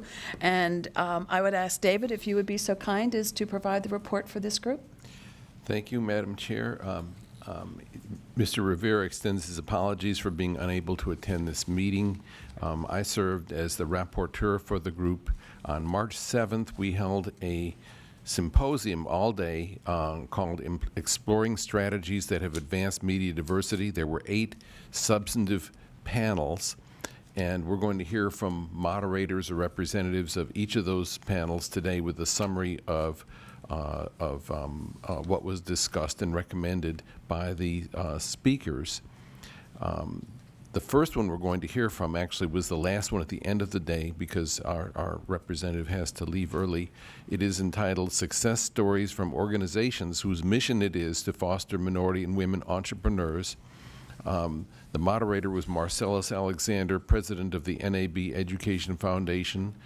The panelists were our own Diane Suter, Maria Brennan, who is here as the president and CEO of Women in Cable Telecommunications, Marita Coley, president and CEO of MMTC, and Dr. Rashawn Harris, president of the Emma Bowen Foundation for Minority Interests in Media. Maria will present the panel report. Thank you, David. I hope you all like my jacket. It's David's because I'm always cold. Don't let me walk out with it. And I'm sorry I can't stay with you today. But yeah, I'm sure you all can appreciate it. I have another job too. So we loved being part of this panel. It was the capstone of our one-day event that we did here at the FCC. It was a different sort of a format because we were allowed to come up and talk a little bit about what each of our organizations does. It was kind of like our own little infomercial for each group. So we thought it would be appropriate to capture the highlights. Marcellus is terrific. He gave me copious notes, and I'm going to edit them because they were so copious that we'd be here till I'd miss my 12:30 meeting. So our session was entitled Success Stories from Organizations Whose Mission is to Foster Minority and Women Entrepreneurs. The 4 groups that were represented really are organizations that are certainly staff-driven, but by and large volunteer-driven, just like this FCC Diversity Committee. We depend, I think probably WICT is the largest staff of a ridiculously small 18 people, and we depend heavily on the terrific commitment of volunteers, just like the group you see here today. So we'll start with BLT. Diane was the tremendous subject matter expert. How long have you been doing BLT? The Broadcast Leadership Training Program has now graduated 325 senior executives, 19 years. We're starting our 20th anniversary year in September. You just took two of my bullet points, but that's good. Okay, so And right. by the way, so, I do not work for the NAB. Right, that's right. I am a pro bono person who created a program to help that. Or as we like to call you, you're the angel of the BLT. They Right, sometimes so the call me that. BLT is the Broadcast Leadership Training Institute. The reason they're important is because their mission is to enable senior level broadcasters who aspire to advance as group executives or station owners. They help them do that through this BLT program. The program is open to all with a focus on attracting women and people of color. It's housed under the NAB Foundation. It's part of the Foundation, NAB right. Leadership Okay. Foundation. That's right. So And two-thirds of the seats are reserved for women and people of color, and they are fully fellowed. It's about a $17,000 investment for a 10-month program that meets 1 week and a month for 10 months. and worth every penny.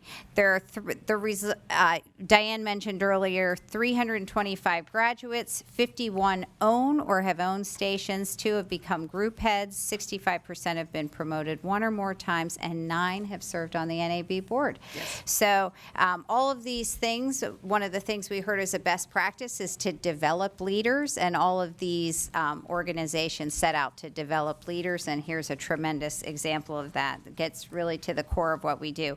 WICT, I can speak with a level of knowledge since I'm there. I'm just finished my 10th year as their CEO, and WICT turned 40 this year. And 40 sounds pretty good to me right now, David. How about you? WICT is a global organization of 10,000 plus members, 24 chapters worldwide. We just launched in Amsterdam.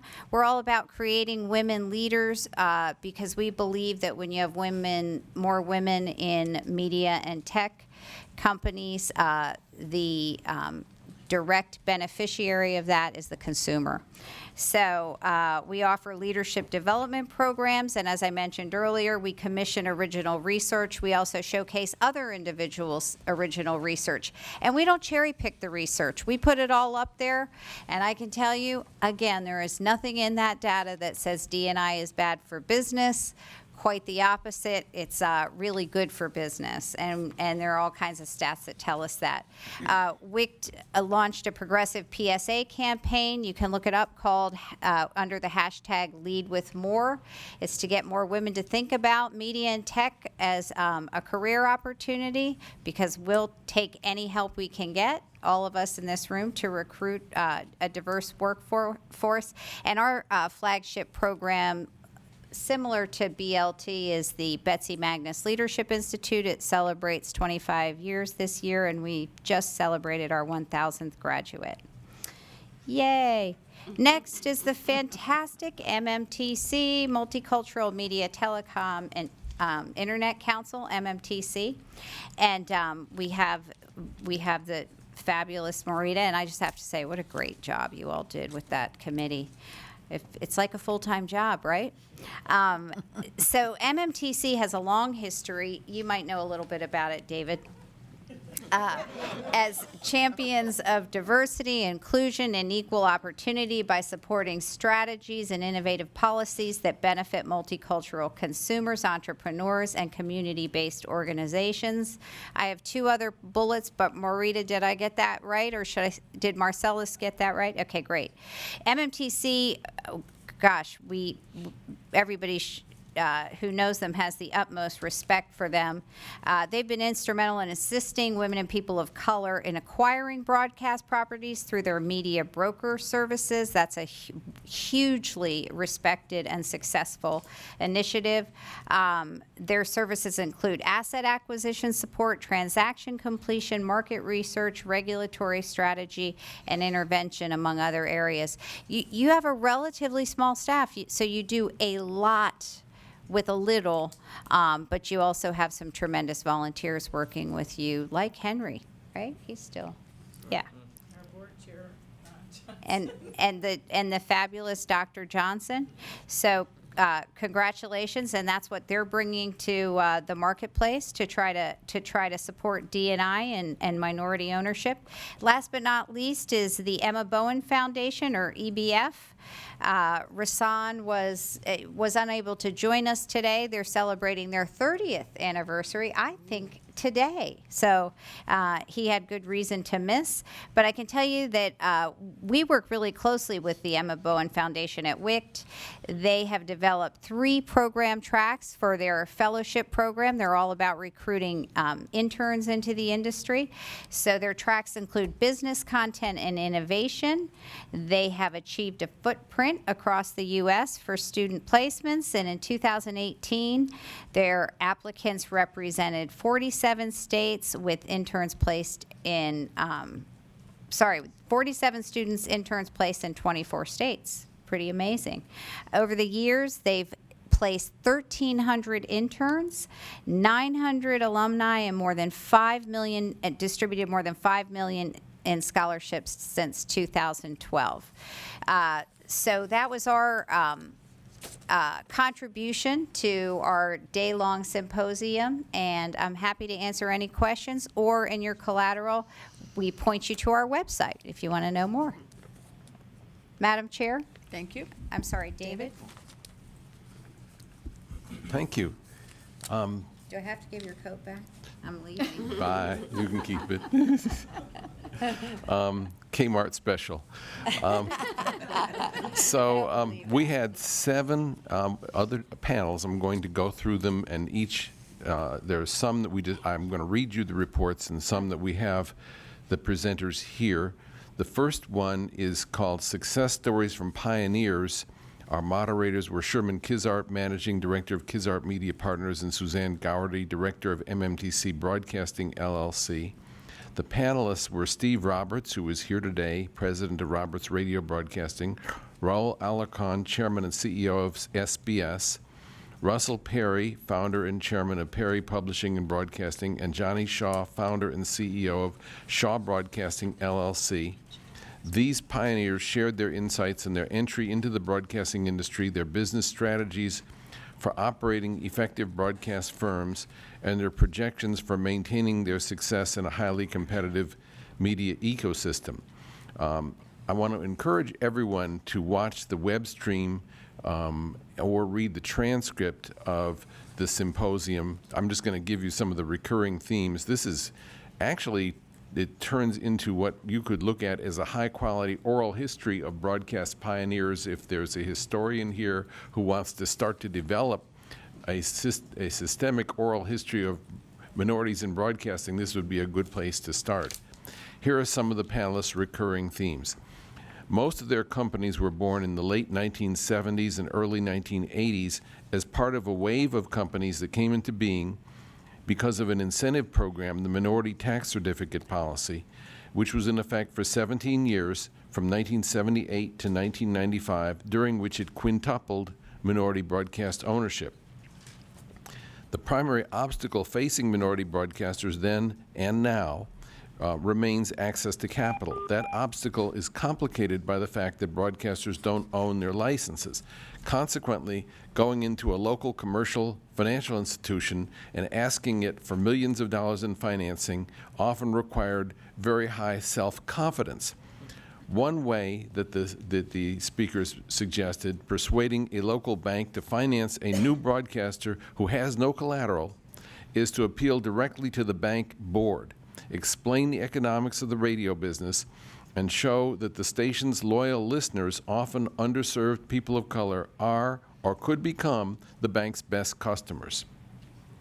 So that's a summary of what the broadcast pioneers had to present.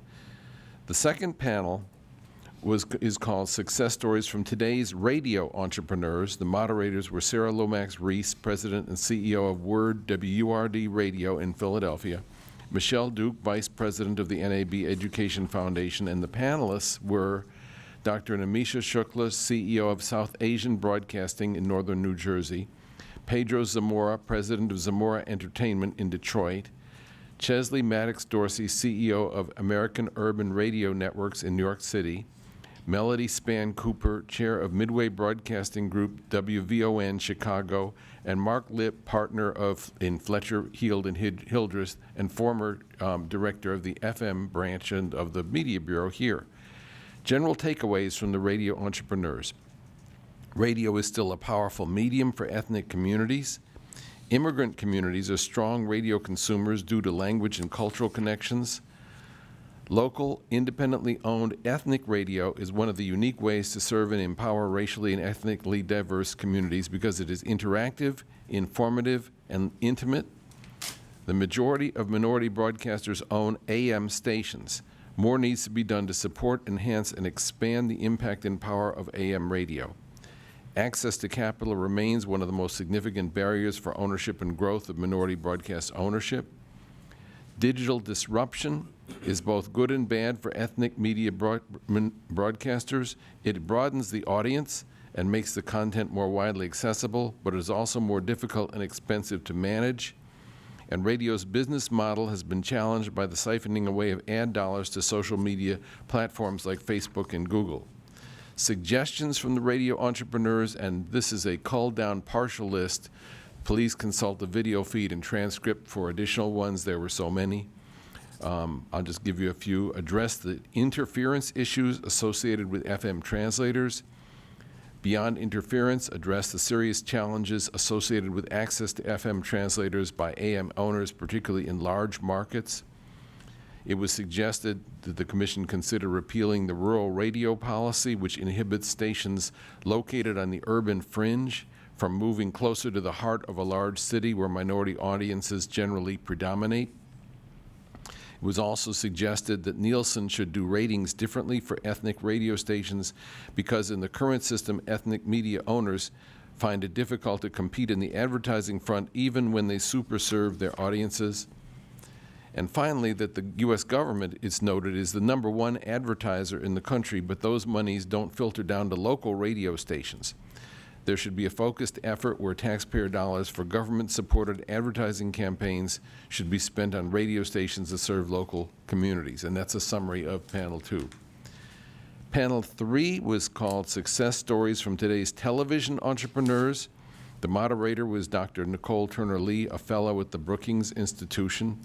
Panelists were Dewan McCoy, President and CEO of Bayou City Broadcasting, Ernesto Schweikert, President of Crocodile Broadcasting in New Orleans, Maxwell Agas, CEO of ICN, Don Jackson, Chairman and CEO of Central City Productions, and Jeff Chang, President and CEO of Chang Media Group in the Bay Area in California. Dr. Nicole Turner-Lee, are you here or on the line? She is. Or you're there? I need to take my glasses off. There you are. You will present our report. The floor is yours. Thank you. Thank you, David, and I'll be very brief, and thank you for the opportunity to moderate that panel. I was just going to say, in terms of the summary of that, what we learned was that the business models are diverse among television owners, right? So in the past, we've seen one pathway, I think, among the panelists. We saw direct ownership, and then we saw models of syndication being used, and that was something Don talked about in terms of that model for broadcast ownership. We also learned in that panel that broadcast infrastructure is critical. There was a lot of discussion around the minority ownership of spectrum, that assets that came up, and the extent to which they're being leveraged to sort of create a pathway towards ownership.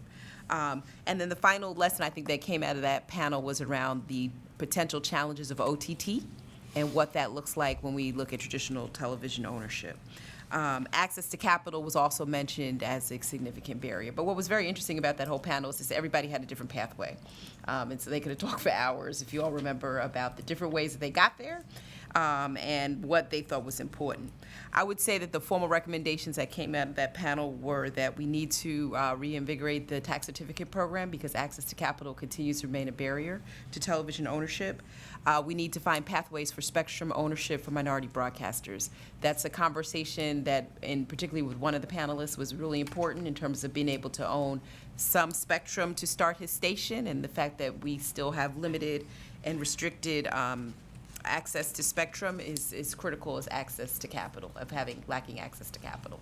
And then I would say more conversation on the critical challenges that will be presented by over-the-top video. and the extent to which we'll have some agility among this group to be able to be flexible enough to sustain their business models. That was it for me. That's it. Thank you very much. Panel 4 is called Success Stories from Today's Broadband and OTT Entrepreneurs and Content Providers. The moderators were Dr. Janet Dates, Dean Emerita of Howard University School of Communications, and Alfredo Rodriguez, Vice President of Dish Latino. The panelists, Frank Washington, broadcast investor, former Chief of Staff here, I believe, Victor Serta, Senior VP of VME Media, Paula Madison, Chair and CEO of Madison Media Management, LLC, Dr. Sheila Brooks, Founder and CEO of SRB Communications, and Augusto Valdez, Principal of Condista. Mr. Rodriguez is here and will deliver the panel report. Thank you, David. Like David said, well, first of all, Dr. Jan Dates couldn't be here. She'd love to be here, but I will represent her as best I can. Our panel was comprised of these entrepreneurs that have embarked on broadband and OTT, more recently, opportunities. And they had some key themes, which I'll try and summarize. First of all, it was made clear by all of the panelists that while there has been a history by the pay TV industry in investing in smaller and independent producers and content providers, that has become increasingly difficult in recent times. There's both consolidation and fragmentation in the category in the industry, and this has put more pressure on these companies, many of them, to balance the investments that they make on some of these smaller producers. Common to all of the panelists was this desire to see agencies like the FCC pursue tangible and measurable initiatives as part of its policies to ensure the increased participation of these significantly smaller and independent entities. Something that I thought was interesting was that they all just needed the opportunity. They do agree that, and there is an understanding that performance and execution and metrics related to viewership and other metrics in this space need to be maintained. But what's important for them is special consideration by entities or by agencies like the FCC, given matters related primarily to scale and size and investment and leverage. Examples that they gave, which we would have liked to have delved more into, were examples like the MOUs that have existed. One of the companies cited that as one of the opportunities that gave them the platform to insert a new channel into Comcast. Discussions about MFN removals in order to be able to compete on a more level playing field against these large companies, and consideration, it was mentioned before, of tax credits to balance the investment that a lot of these companies have to make just to get on the ground floor. That was it. Okay, thank you very much. Panel 5 is called How Diverse Entrepreneurs Can Use Mergers and Acquisitions as an Opportunity for Entry and Growth. The moderators, both of whom are here today, are James Winston, President of NABOB, and Brent Wilkes, President and Founder of Wilkes Strategies. The panelists were Duane McCoy, President and CEO of Bayou City Broadcasting, Jane Mago, former General Counsel of the NAB and former General Counsel of the FCC, Carolyn Beasley, CEO of the Beasley Media Group, LLC, and myself. Jim and Brent, the floor is yours. Thank you, David. Yeah, this panel was very interesting because when we look at the broadcast industry today and in recent years and probably going forward, there have been a lot of major mergers and acquisitions among large broadcast companies.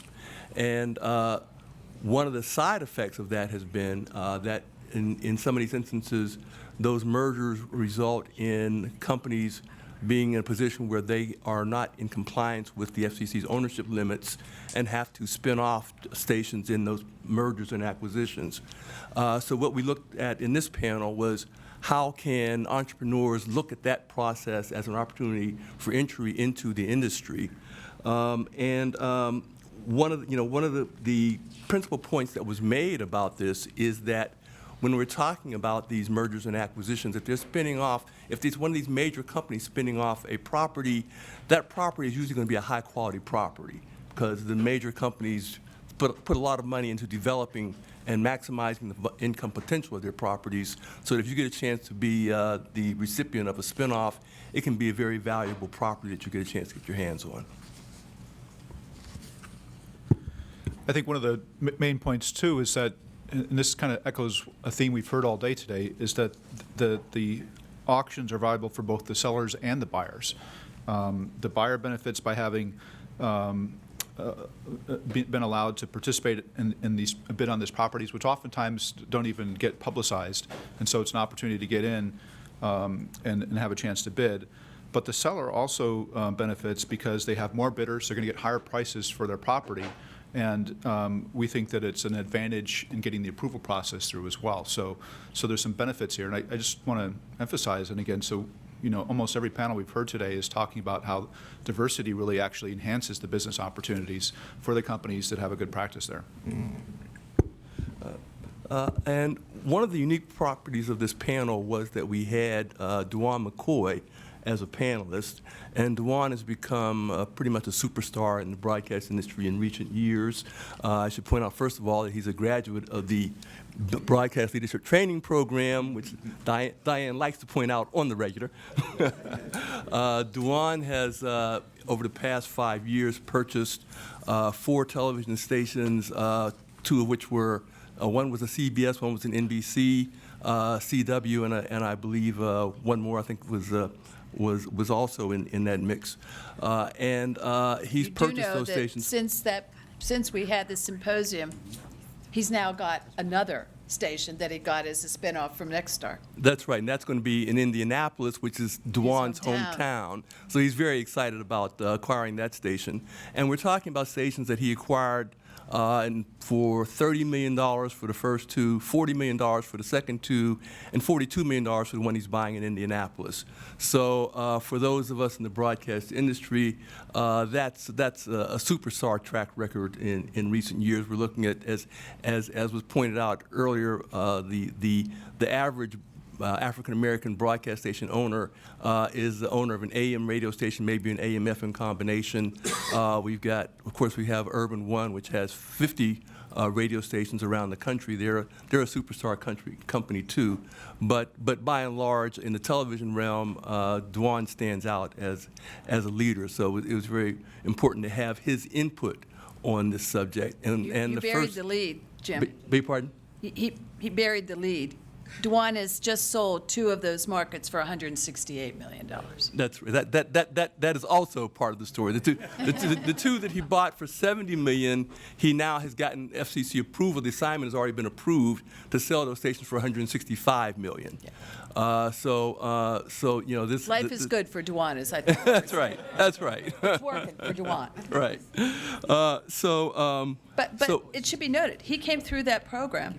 He had never been a general manager. He was a director of sales, but he spent 10 months learning what it took to get a deal done. And of course, because if anyone's ever met him, he's a classic overachiever. So he got his first deal done while he was still in the program.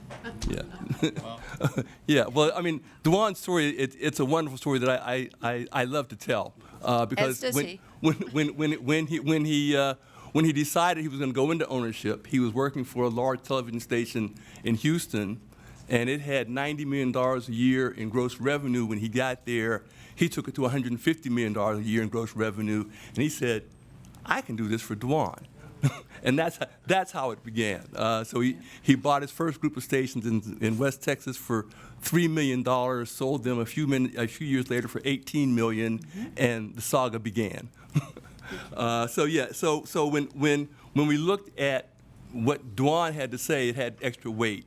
And one of the critical things he said is, you have to know the business. He was a classic example that he had the track record that allowed him to turn those stations, every station he's acquired, he's turned into much more valuable than it was when he acquired it. And it's all because of his knowledge of the industry. And that was a point that came up again and again in the discussion. So excellent point. This also comes from Dewan, actually. And so in addition to that, another key formula to success here is that the focus of the sellers has to also be that they view promotion of diversity as a key part of the selling process. So it's a very important consideration. If they buy into this theory, that really helps create the key opportunities. So you have a seller that's interested in looking at minority participation, and then of course you have firms that are ready to capitalize on that are prepared and have the experience in the business. Those are really the two key components. And a side component to that was be known in the industry. That point was made by 3 different panelists. It came up again and again and again. If you are the seller of a broadcast property, you've got to know, you've got to be very, very comfortable that that buyer is going to be able to close that transaction. When you file the application with the FCC, you got a minimum of 30 days public notice that process has to go through, and the FCC is going to take some time thereafter before they approve that transaction. So your station is off the market and promised to someone who may not be closing on it for 60 or 90 days. So if your station's off the market that period of time, you want to know that at the end of 60 or 90 days, that buyer is going to be able to close that transaction. So being known in the industry and being respected in the industry and being someone that people believe can close the transaction becomes a very important part of this process.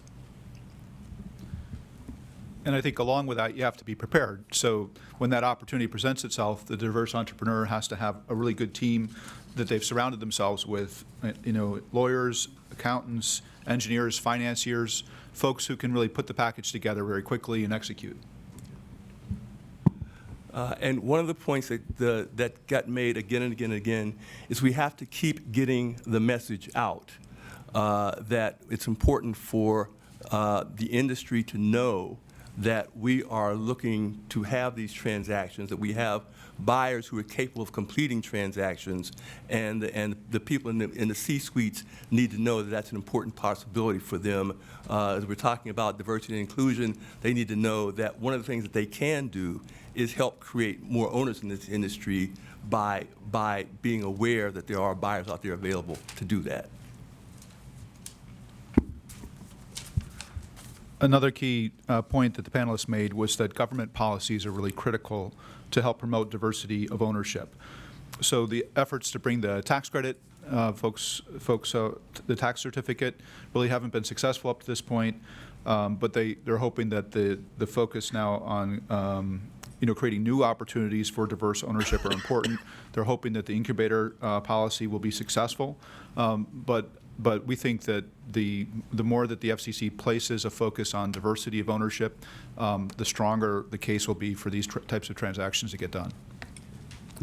And the final takeaway that our panel had was that the suggestion that the chairman of the FCC convene a roundtable like this, but invite the leaders of the broadcast industry, all those group CEOs in the major companies, because part of the problem is that in a setting like this, we're preaching to the choir.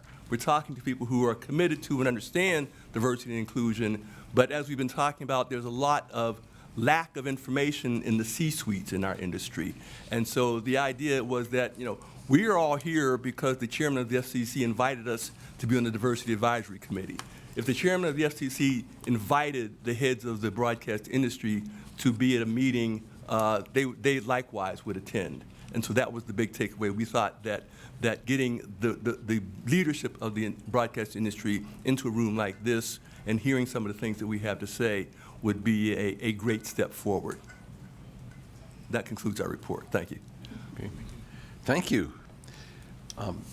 Panel 6 was entitled The Important Role of Lenders and Investors in Creating Success Stories. The moderators were John Oxendine, President and CEO of Black Star LLC, and Ronald Busby, President and CEO of U.S. Black Chambers, Inc.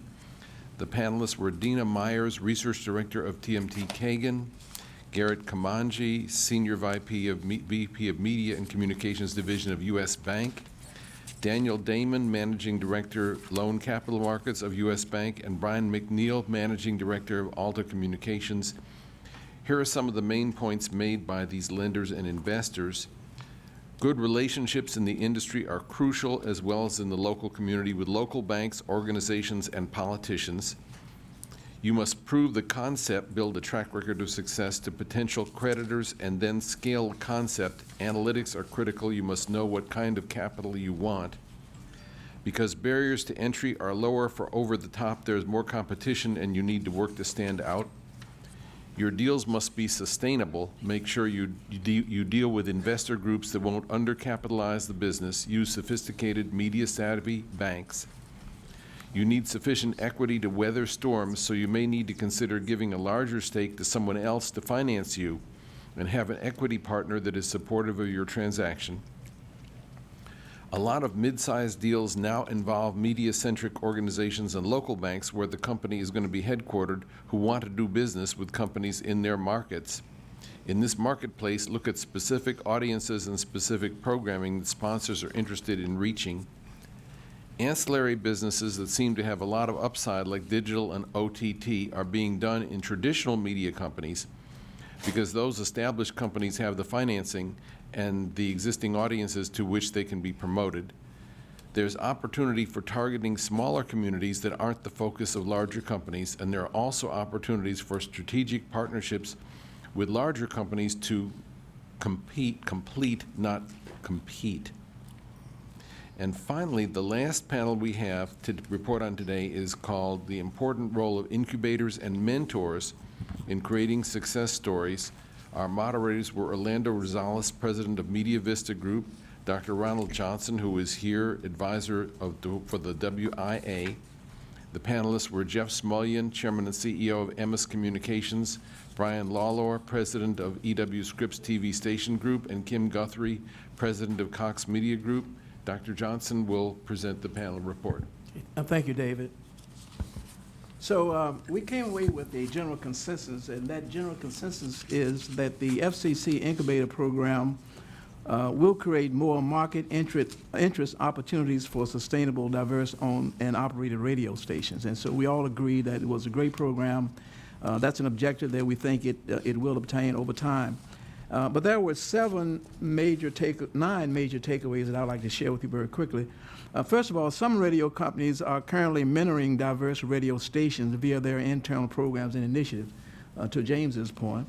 And developing diversity talent within a majority station helps to create a pathway to diverse station ownership. And Dewan is a good example of that. And this is very similar to what happens in the telecom industry, where several of the major diverse minority-owned telecom companies, their owners began their career with the carriers at high level, like at vice president, left the carrier and started a diverse business. And after 6-10 years, sold it at some ungodly amount. I won't share that right now. But I was very happy for them. But I think the point is developing talent within the organizations, particularly with the radio industry, mirrors quite succinctly what has taken place in my industry, which is telecom. And so the FCC, number 3, should consider a method to incentivize companies that currently provide mentoring as a transition to formal incubator program. In other words, there should be a way to reward companies, radio companies, that have internal mentoring programs that will morph and lead to full radio ownership. And number 4, no surprise here. I mean, this was the undergirding theme through all of the sessions that day. Access to capital is an impediment to growing a successful, diverse radio ownership method, and we certainly agree with that. Number 5, this is a suggestion to the FCC that it consider promoting the reintroduction of tax credits as a viable way to create investment incentives. Number 6, we suggested that the FCC devise an effective method of incubator program oversight to discourage abuses in the program, to validate and verify successes, and implement appropriate changes going forward as may be required. Number 6, the FCC should consider an initiative to channel radio divestiture assets into the incubator program as an investment source for diverse ownership, and this could be in the form of a loan or a grant program. And number 8, the FCC should consider appropriate measures to ensure that a genuine partnership exists between the incubator and the diverse company to the benefit of both. It should not be a one-sided proposition. And then finally, the FCC should take an advisement and incubator program for the TV industry. So those were the 9 takeaways, David, that we came away with. Any further discussions about that? Thank you. Is there time for questions? Yes, we can do that. We're just going to shorten the luncheon period. Yep. Okay. Questions? Hearing none, is there a motion to accept the report? Motion to accept. The report of the working group? Yes. Second.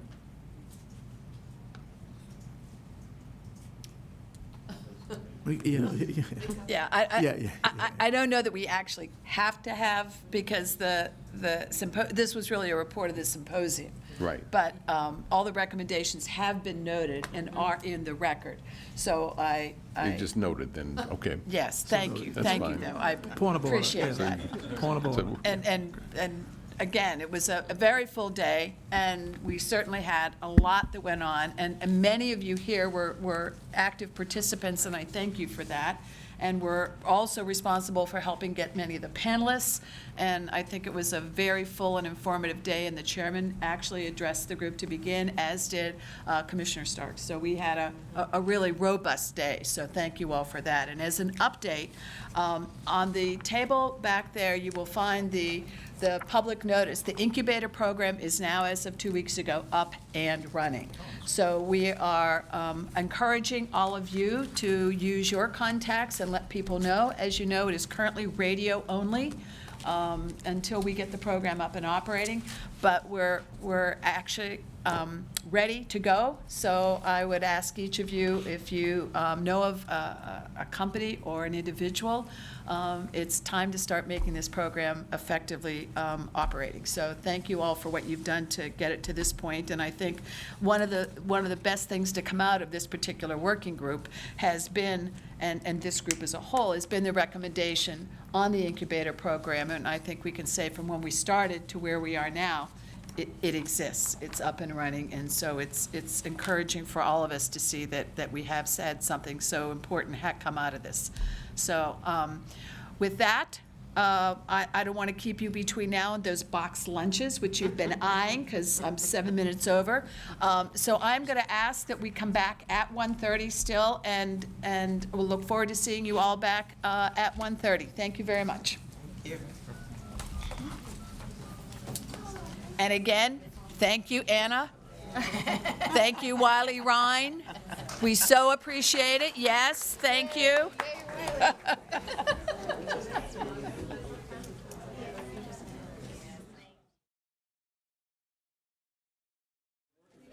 If we could have everybody back to the table, we are ready to start. It's still 1-1. I know. What? We're all patriots. You know? Okay, yeah, you have to use that term loosely when you're talking about, there are sports groups that think the Patriots represent something. Fair enough, good one. Oh, my Lord. Just saying, come on. Devolved into sports. It always does. The women's national team is playing right now. It's a big deal, you know.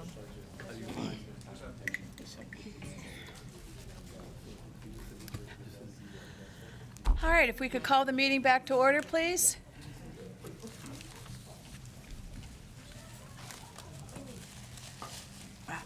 I just want to also mention and thank Commissioners Carr and O'Reilly. They also participated in the symposium that the Broadcast Working Group did, and we appreciate their support and their time to come and talk to the group. So we had really great support from all of the 8th floor for that symposium. But now, saving not the best, but certainly one of the best. You're one of 3 best.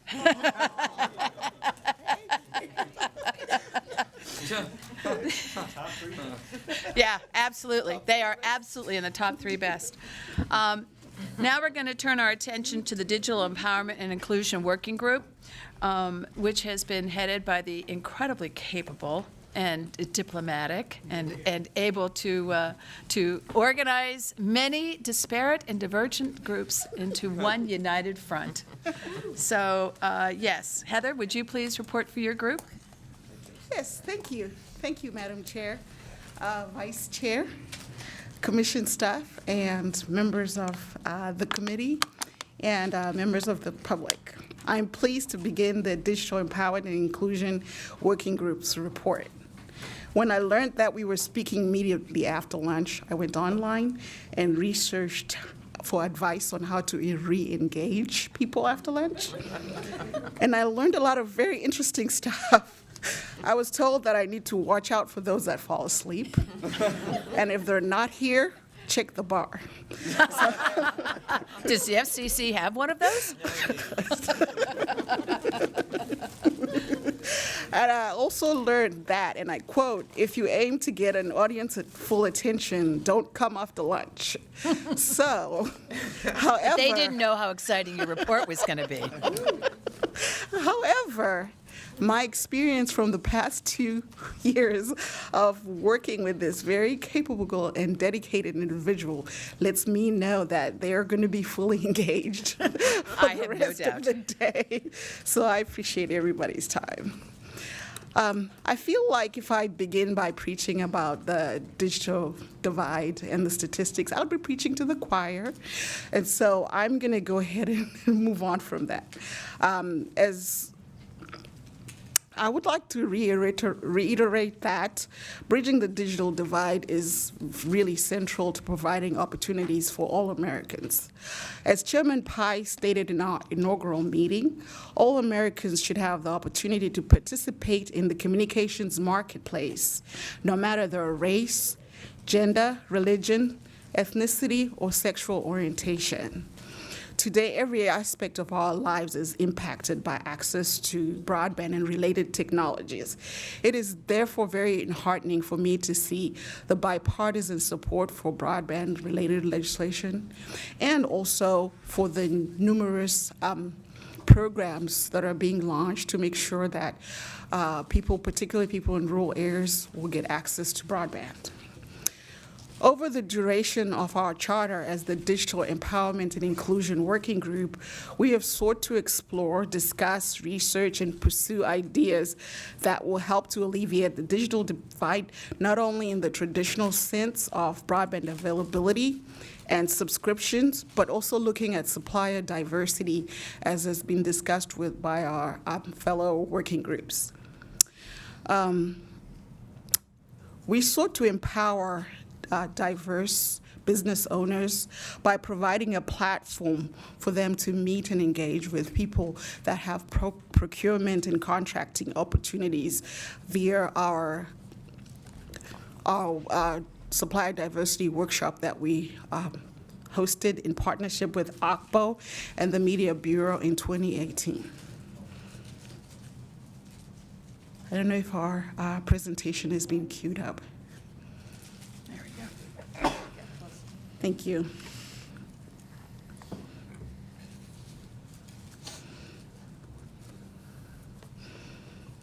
In addition to coming together on empowering diverse suppliers, we pursued strategies for ensuring disadvantaged communities are not denied a wide range of opportunities made possible by next generation networks, as was required by our charter. In order to adequately meet the challenges that we place before ourselves, we divided our working group into 3 subgroups: the access, adoption, and use subgroups.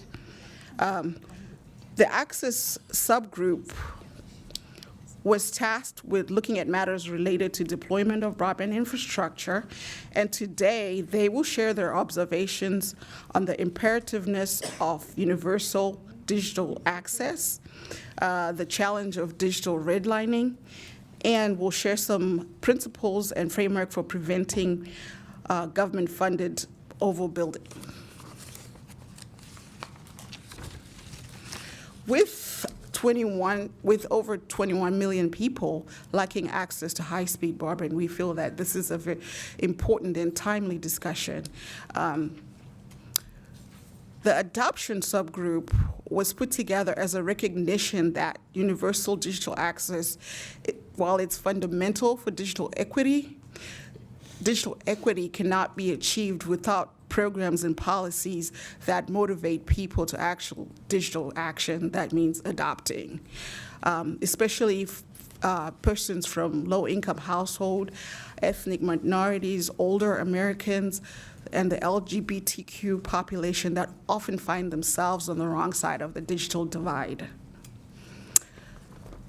The Youth Digital Readiness Subgroup explored how broadband and related applications could be used to advance economic growth in disadvantaged communities with persistent poverty, population decline, poor health outcomes, and lack of economic opportunity. While the subgroup will not be making a recommendation today, Harin Contractor will discuss his working paper that reflects his preliminary views on the topic. The hope is that the ACDDE 2.0 will pick up where we left off and complete this paper and present it as a full view of the committee. Before we begin with our subgroups debriefs, I want to take this opportunity to thank again my working group for investing tremendous amount of time, effort, expertise, and lots of passion on the work that we put together as a working group. So I would like to recognize them individually before I move on. Sitting right next to me was Fatima Kothari with Microsoft, and she had to leave because she wasn't feeling too well. Then we have Rudy Brioche from Comcast. Elizabeth Lindsay, she's not with us, she's with BiteBack. Harin Contractor, he's with the Joint Center for Political and Economic Studies, sitting right next to me there. Our vice chair and honored member of our working group, Ana Gomez with the Hispanic National Bar Association. Chris Wood with the LGBT Technology Partnership and Institute. Janice Bryant Hoyred, who couldn't be with us today, and she's with Act One Group. Dr. Nicole Turner Lee with the Center of Technology Innovations with the Brookings Institute. Maria Lopez with the Hispanic Leadership Fund. Laura Baracol with Charter Communications. Susan O'Allen with the U.S. Pan-Asian American Chamber of Commerce. And Donna Epps with Verizon, she was with us earlier on. Marie Celia Dixon with T-Mobile. And S. Janelle Trigg, who's joining us via the phone with the Wireless Internet Service Providers Association. So thank you for going on this ride with me and helping me take credit for all your great work.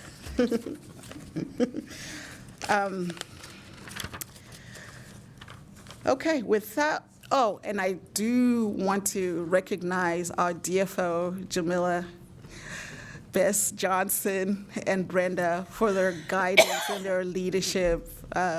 It was very well appreciated, and we couldn't have done it without you.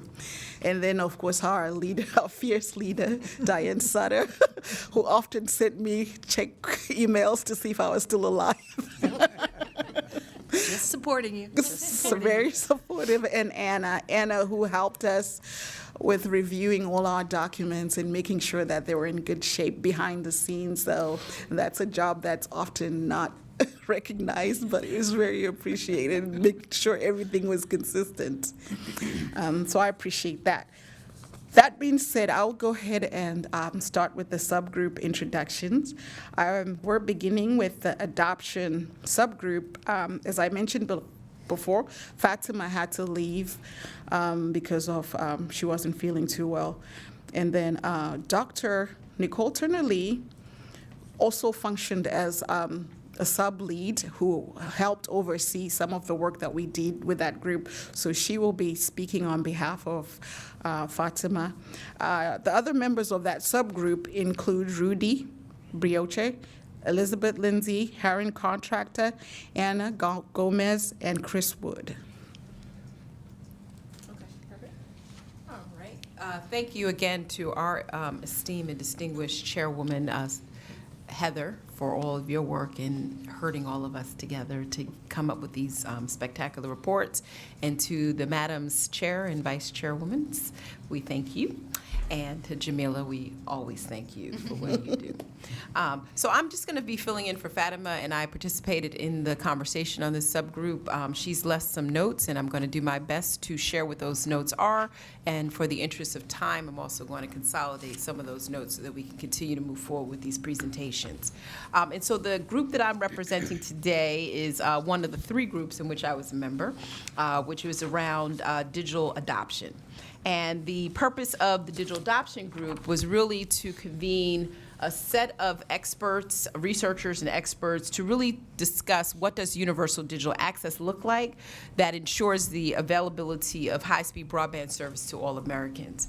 And I think it is no secret that you'll hear in the thread of presentations that we have this very guided principle that universal digital access is not only important because of the availability of networks sort of feeds in, I think, into the new digital ecosystem, but it also gives citizens the opportunity to participate in educational opportunities, entrepreneurial, civic, and employment opportunities. So we as a group, I think, had somewhat of a consensus around why we're actually part of this particular working group.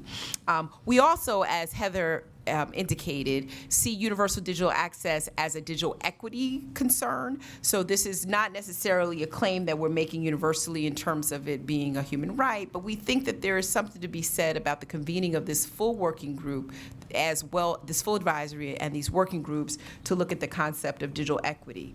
And so many of the recommendations that you will see here are all encompassing of diverse communities as they involve people of color, members of the LGBTQ community, people in the disability community, et cetera. So it was really a big task to take this on, but I think it's one, particularly for myself as a researcher, that was worth the effort and the time that went into it. So to get to a final recommendation, which I'll pose at the end, we actually did some fact finding, and we gathered digital experts from across the country who have been working on this area. I know that I'm not included in this group, but that's okay. I was part of the committee because for 25 years I've been working on these issues. But I want to say that everybody that we brought to the table are well respected in what they do, and they happen to be friends of both Heather and myself in the work that we've been doing in the field for years. The first person who actually addressed the group was Dr. Roberto Gallardo, who is Assistant Director of the Purdue Center for Regional Development and a Purdue Extension Community and Regional Economics Specialist. He's an author of several articles, well esteemed in the digital inclusion community, and he's particularly working on issues as it relates to digital divide in rural America.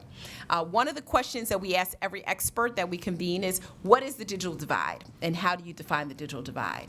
And so for Dr. Gallardo, without going into too much detail because they are in the minutes notes, really summarize the digital divide around not only to those who do not have access, but the question of affordability and the quality of service. And that's a conversation and argument that many of us are very familiar with, the affordability, the availability, and the accessibility when it comes to digital access. And Dr. Gallardo has also put forth a digital divide index. If you haven't read it, it's very good, which highlights the complexity of the divide in communities and how it impacts certain socioeconomic indicators in urban and rural communities. So if you can just follow us for a moment, that discussion allowed us to unpack what many of us believe to be some of the major pillars around the definition of the digital divide. But Dr. Gallardo clearly went into the challenge of tackling the digital divide under a place-based strategy where there are different contexts in which the problem actually finds itself. The second expert that we spoke to is another dear friend of this community, as well as a friend to the FCC, is Dr. John Horgan, who is now a senior fellow at the Technology Policy Institute. He previously served as senior researcher at the Pew Research Center, where he focused on libraries, technology, and communities. And he was also one of the authors of the National Broadband Plan that came out in 2010. But Dr. Horgan, as many of us know, has been tracing digital divide issues since the term was invoked in the late 90s by Larry Irving, who was at the NTIA, in terms of that. And John was interesting, too, because like Dr. Gallardo, his conversation was around the non-adopters in society who, despite significant progress in digital access and availability, are experiencing this lack of digital readiness when it comes to how they actually evolve in a new digital ecosystem. And if we put all the pieces together, the presentation earlier, I think, speaks to many of these concerns in terms of the tech sector diversity. Where are people's skills in this new economy? And Dr. Horgan essentially outlined for us that part of the digital divide discussion is this preparation of subscribers for this new ecosystem, and the ability to have individuals carry out online tasks in efficient manners and be trustworthy of the online information. So again, following me through this narrative before I get to the recommendation, we thought that his background was also helpful because what it did, it layered onto Dr. Gallardo's information that we have an availability, affordability issue, but then we have this complexity of people's ability to engage this technology in ways that are beneficial and resourceful and efficient for them, which kind of goes back to the digital equity, because if you don't have it, you're not going to be efficient and you're not going to be engaged in ways that are smart. And then finally, we convened Angela Seifer, who's also a friend to this community of people, digital inclusion experts. She's the executive director of the National Digital Inclusion Alliance, a nonprofit that offers a unified voice and platform for grassroots digital inclusion practitioners. And she's been working on these issues for over 15 years. Many of us know her from back in the days. And she defined digital inclusion as broadband availability, affordable home access, digital literacy skills, access to appropriate devices, technical support, and applications. And NDIA, who has just recently pushed out and promoted more aggressively this whole concept of digital equity, looks at it as digital access is sort of a precursor to the context in which individuals and communities can properly engage. She also talked about the importance of local communities in helping to bridge the digital divide, and the matter of coalitions in terms of how they can actually bring people together to raise awareness around these barriers to adoption. So as our third expert, on top of the previous experts, what we actually saw was, again, this unpacking of what has really turned out to be a somewhat complex concern, which is why we're happy that this committee has been chartered to look at this seriously. What did we learn from all of this as a subgroup? There is a persistent digital divide that still exists among certain communities, so the suggestion of a need for place-based strategies may be one source of mitigation. The divide is much more complex and nuanced than this binary issue defined as the haves versus the have-nots, which is, I think, where my personal contribution came from. I'm writing a book that comes out next year through Brookings Press on digital invisibility in this country, and I've been going around the country, and what I'm finding is that it is not either do people have access, do they not, do they have a device, do they not? It's actually this really overlaid, issues, complexity of what it means to be digitally included in this country, that there's a cost to that exclusion, and if you add on where the tech sector and other technologies are going, it's not just having access, it's having financial collateral, it's having a device, it's all of those things that make you a first-class digital citizen. The other thing that we gleaned was that local practitioners are in the best position to lead place-based strategies, and that digital literacy training and readiness are still paramount to closing the digital divide. What's interesting, as I take a breath, on what we actually learned in this subgroup is that this issue is being talked about within certain pockets of communities and not being broadly addressed. What's also interesting is that we have found more efforts on the digital divide to focus in on the supply side of the equation and less on the demand side. which led us to our recommendation. If we're going to try to figure out how do we narrow what has historically been a digital divide to promote more equity and inclusion, what's the best way to do that? Is to take the lessons that we gleaned from just 3 practitioners and bring in more practitioners to actually have a discussion around it. And so the recommendation, Madam Chair, Chairwoman, that we're putting forth to the working group is that we ask that the commission, through this body, convene a digital inclusion workshop. And that would be one which would bring together public and private stakeholders from academia, industry, government, and civil society organizations. The lessons that we gleaned from talking to these 3 experts and having our own internal conversations as practitioners is that this proposed workshop would allow like-minded experts to review and define what constitutes digital inclusion today and how can we adequately provide opportunities for online access at the national, state, and local levels. We also feel that this would facilitate information sharing about how different stakeholders view the challenge of addressing the digital divide and create a new and relevant definition of what the digital divide is in America. Again, given all of the binary constructs in which policy is actually fighting this, we feel that this would be a robust time to have that conversation, particularly as the Commission has taken on the digital divide as one of its policy objectives. We also think that the FCC's convening would provide opportunities for community leaders from previously underserved communities to learn from other practitioners about place-based strategies for advancing broadband adoption once infrastructure is in place. And that goes back to the old saying, building it does not necessarily mean that they will come.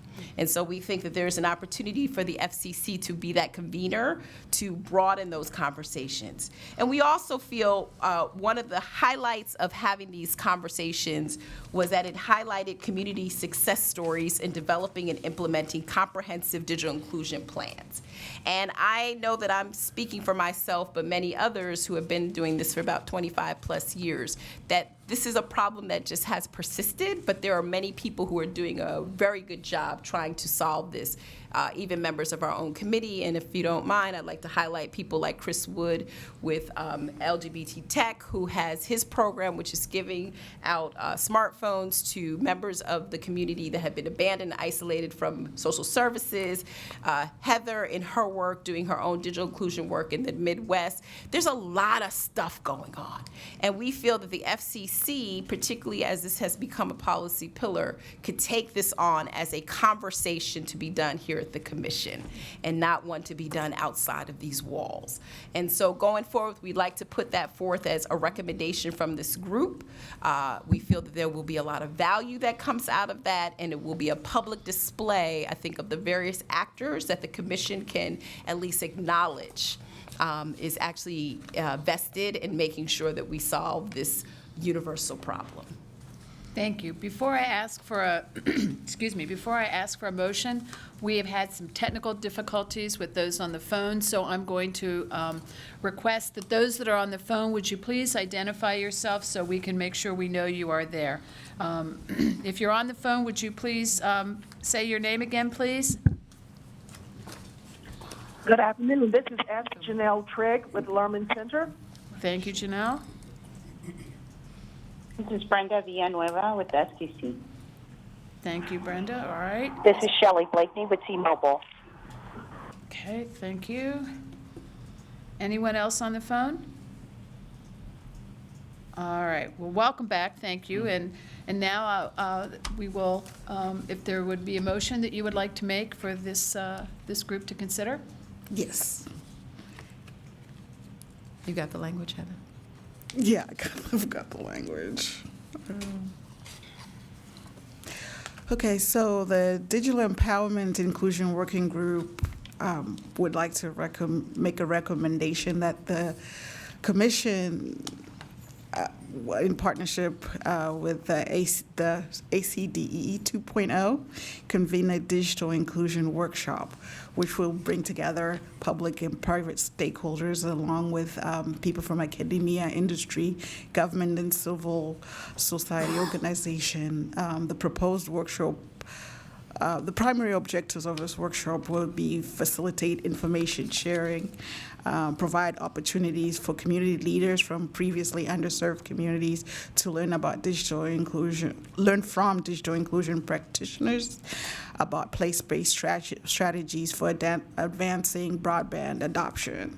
And then the third objective would be to highlight success stories in developing and implementing comprehensive digital inclusion plans that advance adoption for vulnerable communities.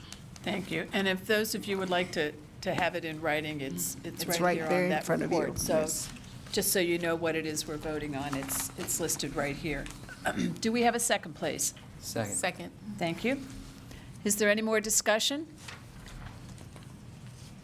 All right, let's call the question. All in favor? Aye. Aye. Opposed?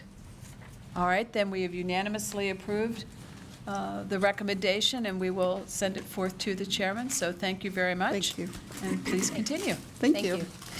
Again, before I move on, I do want to recognize Dr. Nicole Turner-Lee.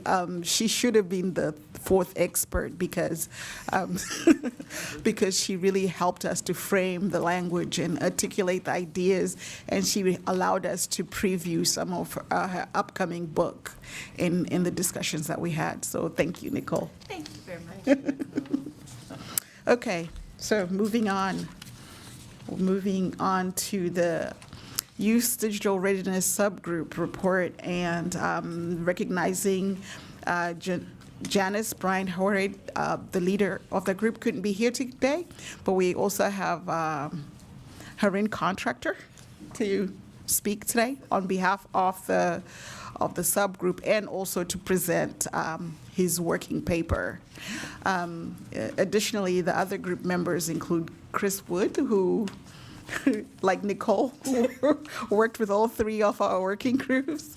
And then we also have Laura Burkle, who played a great member of the group, also worked with two working groups at the same time while having a baby in the middle of it all. I think that's ultimate in multitasking. Yeah. And she showed up.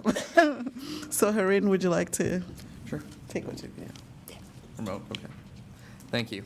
Appreciate the opportunity, Harin Contractor here. And I do want to acknowledge that this is a working paper that I led the authorship with significant contributions from Janice, who could not be here, but a lot of this was the inspiration for this work. She was a leader in terms of understanding how education plays this role in the digital divide and broadband access, and we thought that would be collaborative to talk about education and workforce training and the importance, and all the work, and Heather, who played a significant role in this as well. It's important, as we're talking about these recommendations, to hone in on why this piece of broadband access, digital inclusion is important, and it relates to bridging the divides in terms of inequities currently faced in the workforce and education system, and the importance of digital skills and readiness as we move in this changing economy. So we can go to the presentation. Again, to caveat, this is a working paper. We're not going to recommend anything. We're just presenting its preliminary findings, and so happy if we are rechartered and this is taken up by the next group. There's lots of iteration we'd like to do, and significant contributions from other members of the group. So we did a lot of research internally, so I'm going to present some high-level findings of the working paper. I think a lot of people have copies of it. It's pretty deep, but overall, the economy right now is doing well, right? But it's not working for everyone. This is pretty clear. LGBT unemployment rate as of 2017 was 9%, African Americans 7.5, Latinos 5.1, total was 4.4. Again, those numbers have come down just a little bit, but the African American unemployment rate is still double whites. There's still a lot of people who are not feeling this economic recovery. This is even more stark as you get down to local and state levels. And when you talk about the proficiencies needed to retrain in a changing economy, if you look at rural communities here, African American literacy in the 4th grade is below basic proficiency and continues to 8th grade. Latino basic proficiency as literacy is also very low. The only folks that are doing well is maybe like total, but again, that's maybe just right above basic. But this is not what we need in a changing economy. If we're talking about an economy that's well adapted, that needs to adapt to new technologies as continues to grow, we're not there yet. And there needs to be significant foundational skills that need to be put into these communities, particularly these vulnerable communities, in order to adapt to the changing economy. And so significant amounts of the population still don't have broadband at home. I think a lot of people know these numbers, but what's significant, those who could see the greatest gains from digital skills are the ones who don't have access right now. Those without a high school degree at home, like 44% of them don't have broadband at home. So how are you supposed to try to create and find new pathways to opportunities if you can't have access? You know, one thing that we've noticed is that employer-provided training has decreased significantly over the last few decades. You know, this was a place that folks who would get ready for the workforce, if they didn't have the specific skills that employers needed them for, they would train them. We're not seeing that right now. Employers are talking about these in terms of a skills gap, but they're not really addressing where the gap is and how to prepare folks for the next generation of technologies, how automation is playing a role. There's a divide here, yes, but some of the divide is understanding where we need to focus our resources, right? And trying to play what role can digital skills play in this, and what can we all do in terms of employers, nonprofits, governments to bridge these divides and create a workforce that continues to adapt and move forward in the changing economy. And so one last graph before I get to the recommendations are the United States ranks next to last in terms of developing countries that invest in their workforce. So we're lacking in literacy and proficiencies, right, in terms of digital literacy, in terms of math. Our employers are not providing as much training as before. A lot of communities are not feeling this economic recovery, and governments are not spending as much as they need for preparing a workforce for tomorrow. This does not look like a great recipe for success in the next 20, 30, 50 years. But there's something we could do about it right now. Some of the initial findings in the paper, look, right now, if the FCC tomorrow, they can do a memorandum of understanding between Universal Service Administrative Company with the Institute of Management of Library and Sciences and Department of Labor to enable workforce centers at libraries. Right now, there's oversaturation in terms of maybe grants that may be going out to libraries, but there's no understanding where the data is going, where the money's going, and this could be simply solved by a data sharing agreement. Encouraging more public-private partnerships on digital skills, putting classes for K through 12 and community college. I know Donna left, but Verizon has some efforts that they're doing in terms of middle schools, but again, these are few and far between. They need to be more comprehensive, more year-round. Public-private partnerships for HBCUs and minority-serving institutions to create a pipeline. You know, there's a stat in my paper that says even though HBCUs maybe serve less than 10% of all African American college graduates, it's still over 25 to 30% of all STEM graduates that are African American. So they play a significantly outsized role in training folks to go in this STEM pipeline. And this is a personal point for me, and again, this is not an endorsement from the group, but a public commitment to apprenticeship should be the gold standard apprenticeship programs that are made by Department of Labor. I know there's a lot of efforts going on right now in terms of apprenticeship, but the opportunity cost is still high. We need to understand that quality is not shirked as we try to advance more opportunities in terms of apprenticeship. And I also want to highlight the potential of a bipartisan effort called 10-20-30 that Congressman Clyburn has led over the last decade, which is taking 10% of funds from every government agency to put into persistent poverty communities. That's communities who have been in 20% of poverty or more for over 30 years. And trying to do this not only by county basis, but by census tracts. And also encouraging innovative use of a white space. There are a number of other recommendations in the report. I would like you to, refer to that to read. But again, these are some of the high-level pieces we wanted to highlight. And so in terms of next steps, I really hope that this working paper continues to move forward in terms of and gets refined. We'd love additional input from members of the community and from the committee, and additional input from other experts, and to provide something that actually can help move the needle, because this is important. We already understand that there is a challenge ahead of us, but there's something that we can all do right now. So I appreciate the time. Thank you to the committee for allowing me this opportunity. Thank you again, Heather, Jamila, Janice, for your significant contributions. So, appreciate it. Thank you. Just to reiterate one more point, the Youth in Digital Readiness was a group that we put together really for the benefit of understanding the power of technology, the power of broadband, the power of having access to it, and having people adopt it, how you can use that to change lives, to impact jobs, to impact workforce development, to impact economic opportunity. And we think that this is everything that we're doing comes back to those points. We're not talking about infrastructure for the sake of having wires and fiber. We're talking about changing the country and changing the quality of life for people. So No, that's right. Just one more point on that. We understand that there are systemic barriers, right? So, for instance, white high school dropouts have a lower unemployment rate than African Americans who've gone to some college or have an associate's degree, right? So we're trying to use this paper to say, are there tools right now that we could break through some of these systemic barriers and create more pathways to opportunities? Thank you. Okay, so are we good to move on to Yes, please. the last group? The last group is the Access Group, and it's probably the one that aligns the most with the definition of the digital, tackling the digital divide per the FCC's current role. And that group is led fearlessly by Rudy Brioche. They also played a role in leading our discussions around supplier diversity, as we talked about last year. So, in addition to Rudy, the other group members include Susan O'Allen, who played a critical role in our supplier diversity discussions. Laura Burkle, Janice Bryan Horade, Donna Epps, Marie Silla Dixon, Nicole Turner Lee, and S. Janelle Trigg, who's joining us over the phone. So I will go ahead and hand it over to Rudy to begin the discussion. Great. Well, thank you very much. This has been a pleasure working with this group.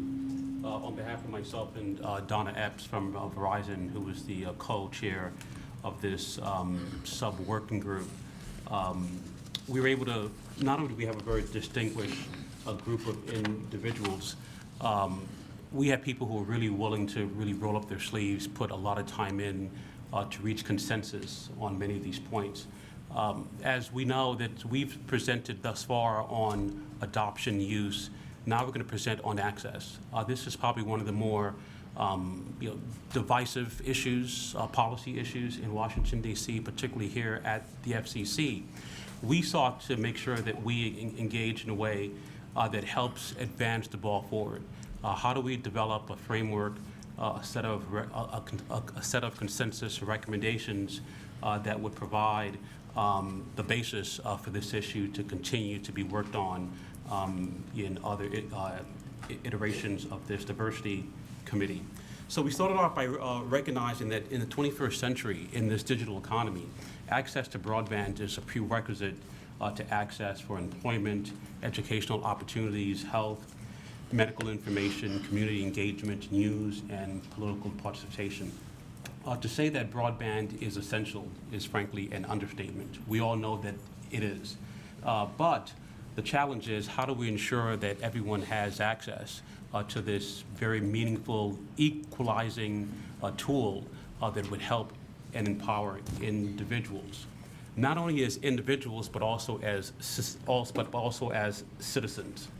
Since the first day of the chairman of the FCC, Chairman Pai has identified closing the digital divide as one of his first and top priorities. Bringing the benefits of the digital age to all Americans, the chairman has charged this group as helping us as helping the FCC advance the ball forward. So the working group has generally take on this charge and viewed that this worthy objective of achieving universal digital access as one that is very important. We decided to term this term, universal digital access, because it's very similar to universal service. And universal service is this concept that we all are very familiar with since its origins of the Communications Act, where Congress took the action to promote the availability of all Americans to have access to rapid and efficient nationwide communication network. Federal support was deployed primarily for telephone networks. That infrastructure in rural, remote parts of the country, high-cost areas, was to connect citizens, residents living in all parts of the country to each other. The Lifeline program, for example, emerged as the nation's commitment to this concept of universal service. It sought to ensure that all Americans, including particularly low-income Americans, would have equitable access to the benefits and to the capability of basic telephone service. So universal digital access seeks to build upon this with concerns around the 21st century. The same objectives that led the bipartisan support for the original Universal Service Program is what guided this working group to recognize that broadband today is a critical driver to the U.S. economic growth.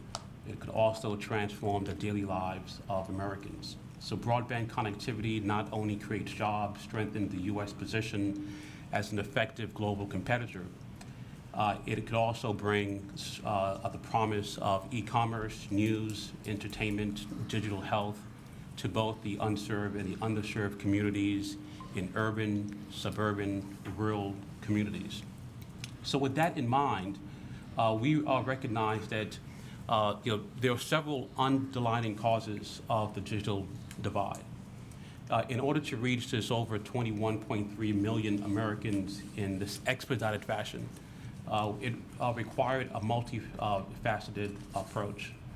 The high cost of deployment is just one of the significant obstacles to universal digital access. And increased financial support in the programs mentioned here are all necessary to help close the digital divide in every single instance. So to this end, we identified at least two areas in which that we would probe, and we developed recommendations in those regards. The first is the practice of overbuilding, where the practice of overbuilding using existing broadband providers compete against each other using federal public dollars. Government-subsidized overbuilding hampers the ability of all Americans to have universal digital access simply by not using funds efficiently. As Janelle Trigg will present details of our recommendations there. The working group also sought to identify a second, and that is digital redlining. Now, digital redlining is an often used term. We sought to define that term in a consensus way. While there's no digital empirical data that underlines to provide strong evidence of this widespread problem, but we acknowledge that in fact it is a problem and it may in fact be a practice, but it's one that requires more careful attention. Nicole Turner-Lee will provide specific recommendations in that regard. So the next two speakers will discuss the negative effects of both digital redlining and the unintended negative consequences of government-subsidized overbuilding, and will offer recommendations to reduce, if not to eliminate, both of these negative causes. So Nicole Turner-Lee will present first on digital redlining. Thank you. Thank you, Rudy, and thank you for being our fearless leader. If I could just say this before I present this, if this, I've been on this committee, this rechartered committee now, and the committee in previous iterations, dating back maybe about 4 or 5 years ago, Diane, 6 years ago. And the taking on digital redlining has been the most courageous and fearless thing that this committee has done. So I'm happy to have been part of a committee where we actually have taken on some type of conversation around digital redlining. I want to put that out there. So this 2 years was not in naught, because it took us 2 years to get to this recommendation. It was not an easy recommendation, but it took us 2 years to get there. I just want to echo Rudy's comment around there not being a very consistent definition of what digital redlining is, but to at least allow the full membership of this committee and those watching to understand that we've taken on the frame of the National Digital Inclusion Alliance, which has defined redlining as the denial to certain communities or neighborhoods of equal access to the terms, conditions, and level of service of advanced information or telecommunications technologies on the basis of race, ethnicity, income, or wealth. And that's something that we were all generally thought was consistent with what potentially has been this case in practice of redlining. We also took this issue on because at the onset of this convening 2 years ago, the chairman placed this as a challenge in terms of promoting universal broadband access. And when you want to promote digital equity, you have to ensure that there is less inequity. And so we saw us taking on digital redlining consistent with the chairman's own remarks in previous conversations around the fencing off of lower income communities from digital opportunities and deployment opportunities. So I want to give that some framing and in our recommendation that I will propose on behalf of the group. One thing to say about this digital redlining recommendation that we put forth, that is a very proactive and collaborative approach. We had the fortune of having within our subgroups not only members of civil society, academia like myself, but also industry. And so being able to come up with something that we thought was very proactive was important and critical to this committee's discussion on this issue, and something that frankly we could all live with. And so going forward, we implore the next charter of this committee to continue these conversations and find ways to go deeper, because as we've discussed within our subgroup of universal digital access, this is a clear reality that will foreclose on any opportunity to the new economy if we have picked winners and losers of where we choose to deploy. So what does that mean for recommendation? For the interest of time, I will present the 2 recommendations that the subgroup has proposed around digital redlining that we will put forth to the full body of this committee. To address this potentially discriminatory practice, we suggest 2 things, and it is also in your packet. The first is that the Federal Communications Commission improve upon its broadband mapping and reporting to reduce the likelihood of digital redlining practices. We feel that the availability of complete or near sufficient data where broadband is being deployed in both urban and rural areas is critical to identifying and remedying digital redlining. And while we recognize that there are a plethora of local, state, and federal programs currently available to address disconnected Americans, we also recognize that accurate mapping and reporting are key to linking those programs with users in need. And as part of this recommendation, we, as the full working group, if you are all within agreement, urge the Federal Communications Commissions to engage in more thoughtful data collection and analysis, improving upon the accuracy, the effectiveness, and simplifying the process of mapping and reporting. If we don't know where people are not being served, then we cannot solve this problem. So we think that that is the first step in having robust information that can ensure the business case for broadband investments, as well as address where we have geographic blind spots when it comes to access to new technology. The second part of our recommendation, we charge the FCC with the next iteration of this ACDDE with the development of a best practices toolkit to guard against digital redlining practices. So what does that mean? We feel that we've already started a consultative process when it comes to diverse stakeholders, as I've mentioned in the composition of our group. And I also, before I forget, want to also just give support and applause to Chris Wood, who helped with these recommendations in terms of digital redlining, who represents a civil society organization. We encourage this next charter of the Diversity Committee to incorporate this issue into their committee agenda by establishing both core principles and sharing actual best practices where communities are working to identify and mitigate digital redlining. Whereas Groups like the NDIA, who have been very vocal in conducting research and publishing white papers and reports on this issue, and other organizations across the country are doing the same.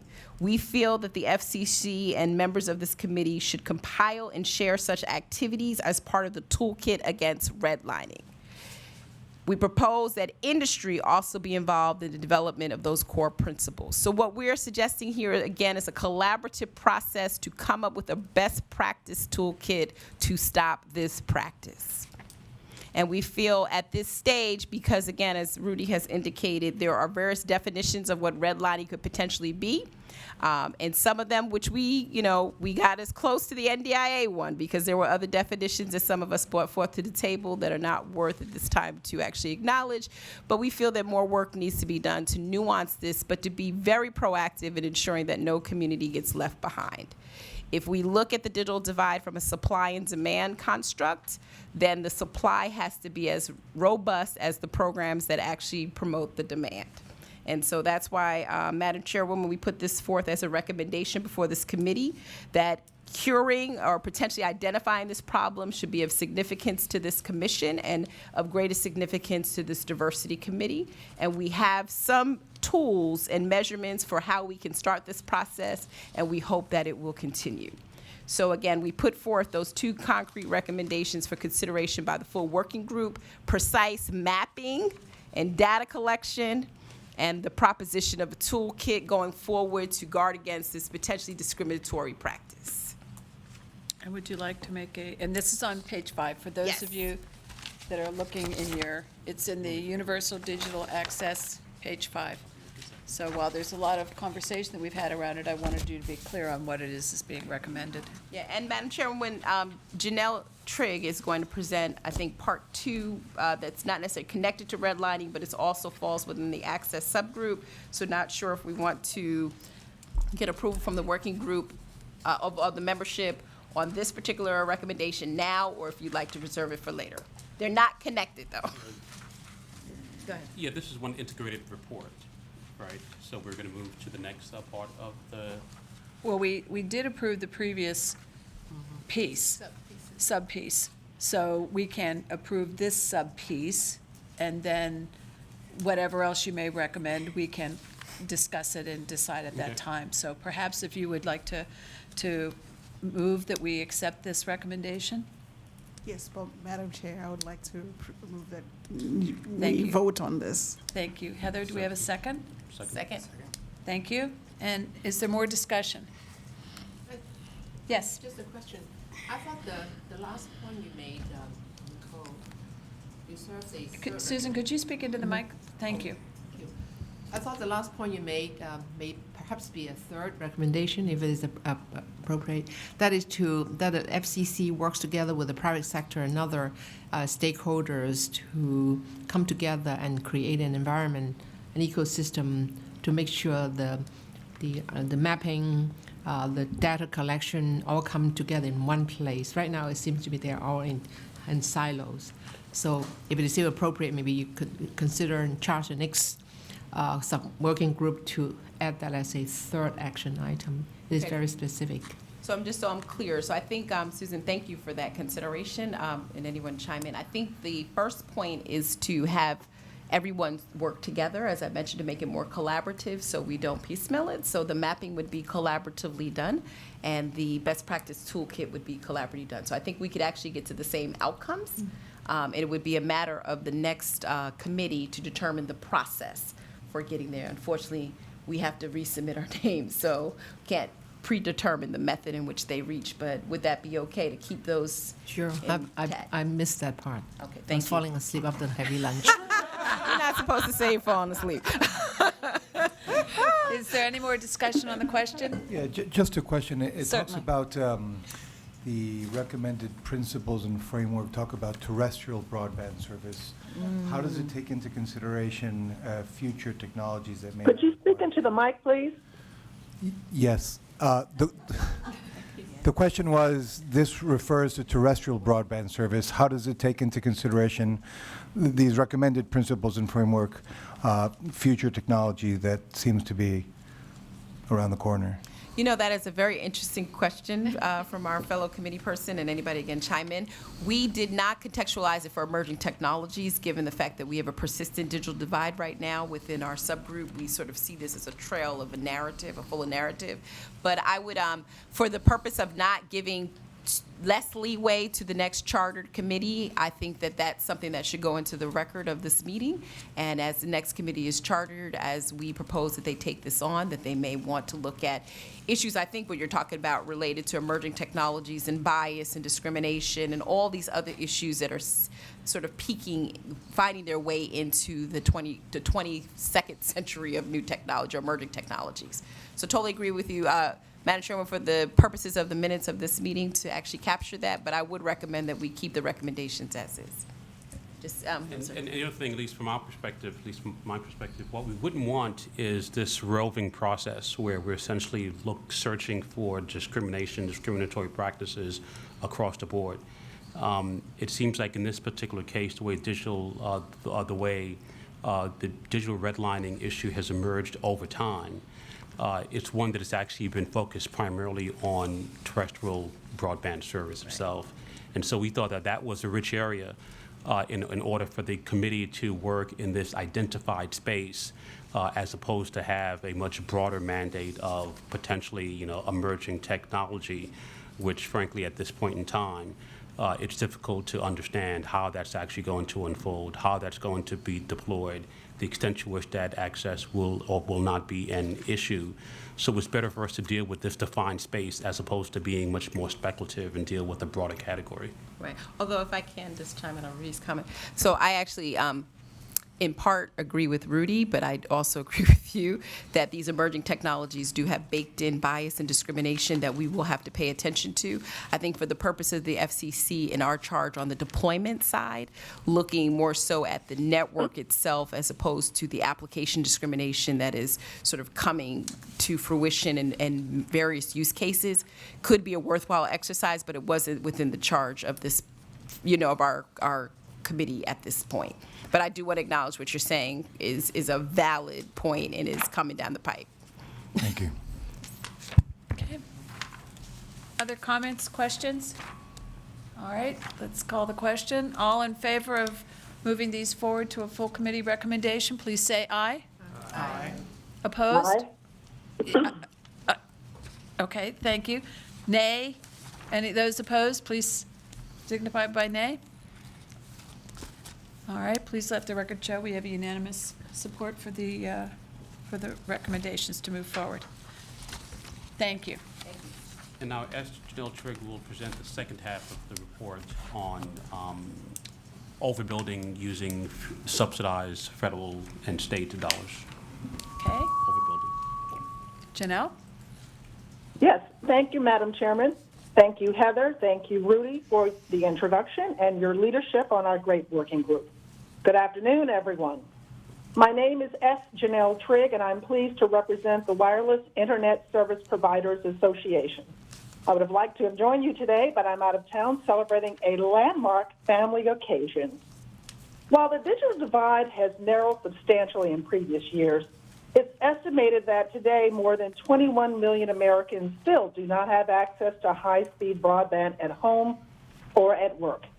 These citizens with no G are without access, as Rudy mentioned earlier, to essential services that provide employment, health, education, news and information, and communications with family and friends. There are increasing bipartisan efforts at the local, state, and federal levels to provide monetary support that will assist bringing broadband to all in an expedient manner. In short, billions of dollars have been and will be invested across the country to close this ongoing digital divide. They include $1.4 billion in the FCC's Connect America Fund, Phase 2, $600 million through the United States Department of Agriculture's Rural Utility Service Reconnect pilot program, and proposed is $2.4 billion in the FCC's Rural Development Opportunity Fund.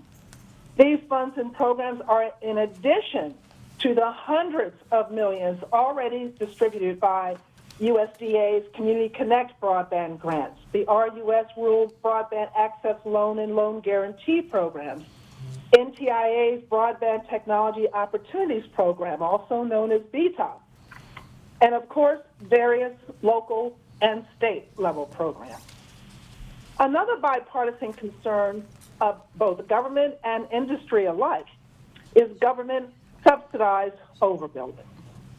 Government subsidized overbuilding is the use of scarce local, state, or federal support, be it subsidies, grants, loans, or a combination of each, to fund construction of new broadband access networks over existing networks in areas that already have access to sufficient broadband service, or to areas that are scheduled to have such access with other allocated or assigned funding, as I've mentioned previously. The harms of government subsidized overbuilding are many. It creates waste and inefficient use of public money by duplicating efforts. It diminishes the reach and effectiveness of helping unserved and underserved communities. It discourages the investment of private capital and harms new entrant and existing unsubsidized internet service providers, but especially small, women, and minority-owned providers. We heard at length about the access to capital issues presented by the Broadcast Diversity and Development Working Group for successful radio and TV station owners. There is still an access to capital issue for small minority and women-owned providers in telecommunications, information services, and the communications field. If you can imagine, if you're a small business, minority or women-owned business, and you are entering the field of internet service, broadband internet service, you will have most likely financed your new business using your own funds, your home equity loan, friends and family, and for some, maxing out their credit card debt. It's going to be difficult to sustain a viable business, even more so when the government, using your own tax dollars, subsidizes your competitors. Government overbuilding, subsidized overbuilding, creates market entry and regulatory barriers for unsubsidized entrepreneurs and small businesses that wish to enter this field using their own capital. Now, if we are to ensure that the 21 million plus people that do not have universal digital access are reached sooner than later, all forms of government support must be used wisely and efficiently. To this end, our working group and subgroup have developed 10 recommendations that provide a framework and principles to help reduce and hopefully prevent government subsidized overbuilding. I commend you to the written presentation, page 7, for the details. These recommendations encourage increased communication and coordination, as well as collaboration between all levels of government, better identification and targeting of unserved and underserved communities, and a framework of how to identify areas that need support and an efficient means to provide that support. So I am pleased to make these 2 recommendations on behalf of our working group. We make these recommendations respectfully to a full advisory committee.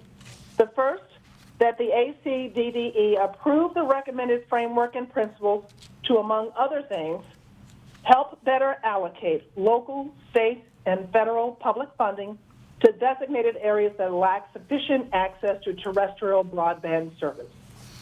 The second recommendation, as written, is that the ACDDE should consider requesting that Chairman Pai task the next ACDDE to continue to identify strategies that will prevent overbuilding.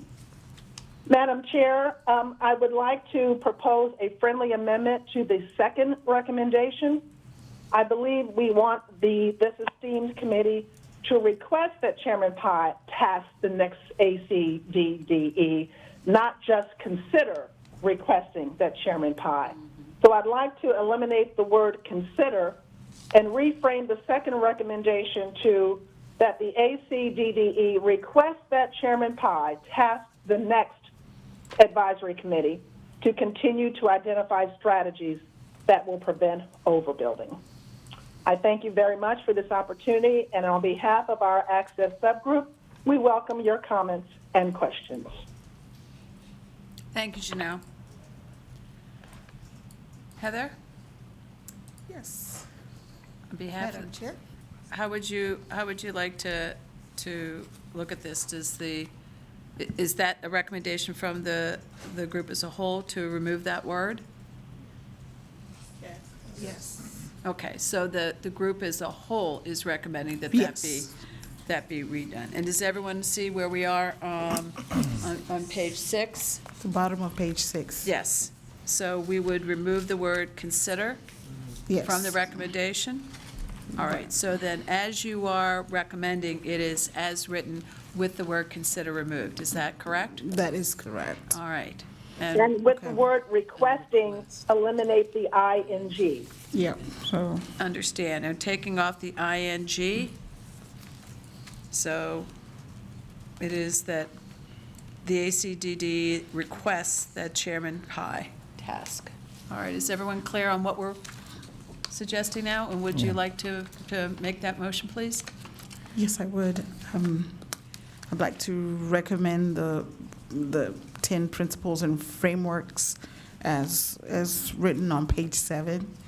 I would like to submit that recommendation to the full body of the ACDEE membership for consideration to present to Chairman Pai. And then we also want to recommend that the ACDE, with the changes, request that Chairman Pai task the next ACDE upon its recharter to continue to identify strategies that will prevent government subsidized overbuilding. Thank you. Do we have a second? Second. Thank you. Discussion? And we're voting now on the Yeah, amended. just a question. So the government subsidized overbuilding is tied to the principles and frameworks. Is that how it works? Yes. So you can't really have one without the other, or one depends on. It depends on the principles and the framework being addressed to be able to consider whether we overbuild or not. Is that right? Right. And so, just for the record, I think what we mentioned before about emerging technologies being part of this discussion in that in this next charter of the ACDDs is important, because I think it's I think when we're talking about allocating local, state, and federal public funding issues for something that is within a time frame that will allow probably emerging technologies to be considered as part of the solution to what we're discussing today. Certainly, thank you. Yes, very much so. If you take a look at the third principle on page 7, we're really trying to set, again, a framework on how you would identify what areas don't have sufficient service. And we use the 10 megabytes down and 1 megabyte up to make that standard. Now, any technology is going to be technology neutral in the sense of considering whether funding is available or not, as long as it would meet the standard of 10.1. So we have already looked at various ways and various technology to see if overbuilding would be either harmful or would either be at a disadvantage. So we, it doesn't, again, it doesn't number 3 says eliminate that the anything that's funded it's would be broader than technology just, neutral. terrestrial So that would take broadband. into account the emerging technology. Thank you, Gino. Okay. Thank you. Yes. So I guess I'm concerned about the definition of overbuilding. Okay.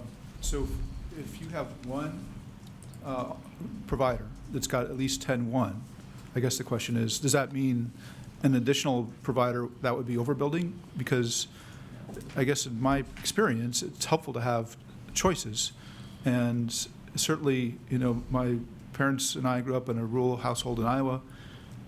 We only had one choice for a long, long time, and it was really slow. Suddenly, because of the stimulus plan, there's a second choice. And now both are competing. I'm hoping they're solid business models. I guess I haven't looked at that part of it, but they're both competing, and the prices are lower, and the speed is much faster. So I would hate to say just one is enough. It's helpful to have competition. We don't believe that these recommendations are anti-competitive. Not at all. We are very pro-competition. But when you're looking at communities with 2, 4, 8 different providers, and those communities that have 0, the concern is to make sure that those communities that have 0 have at least 1.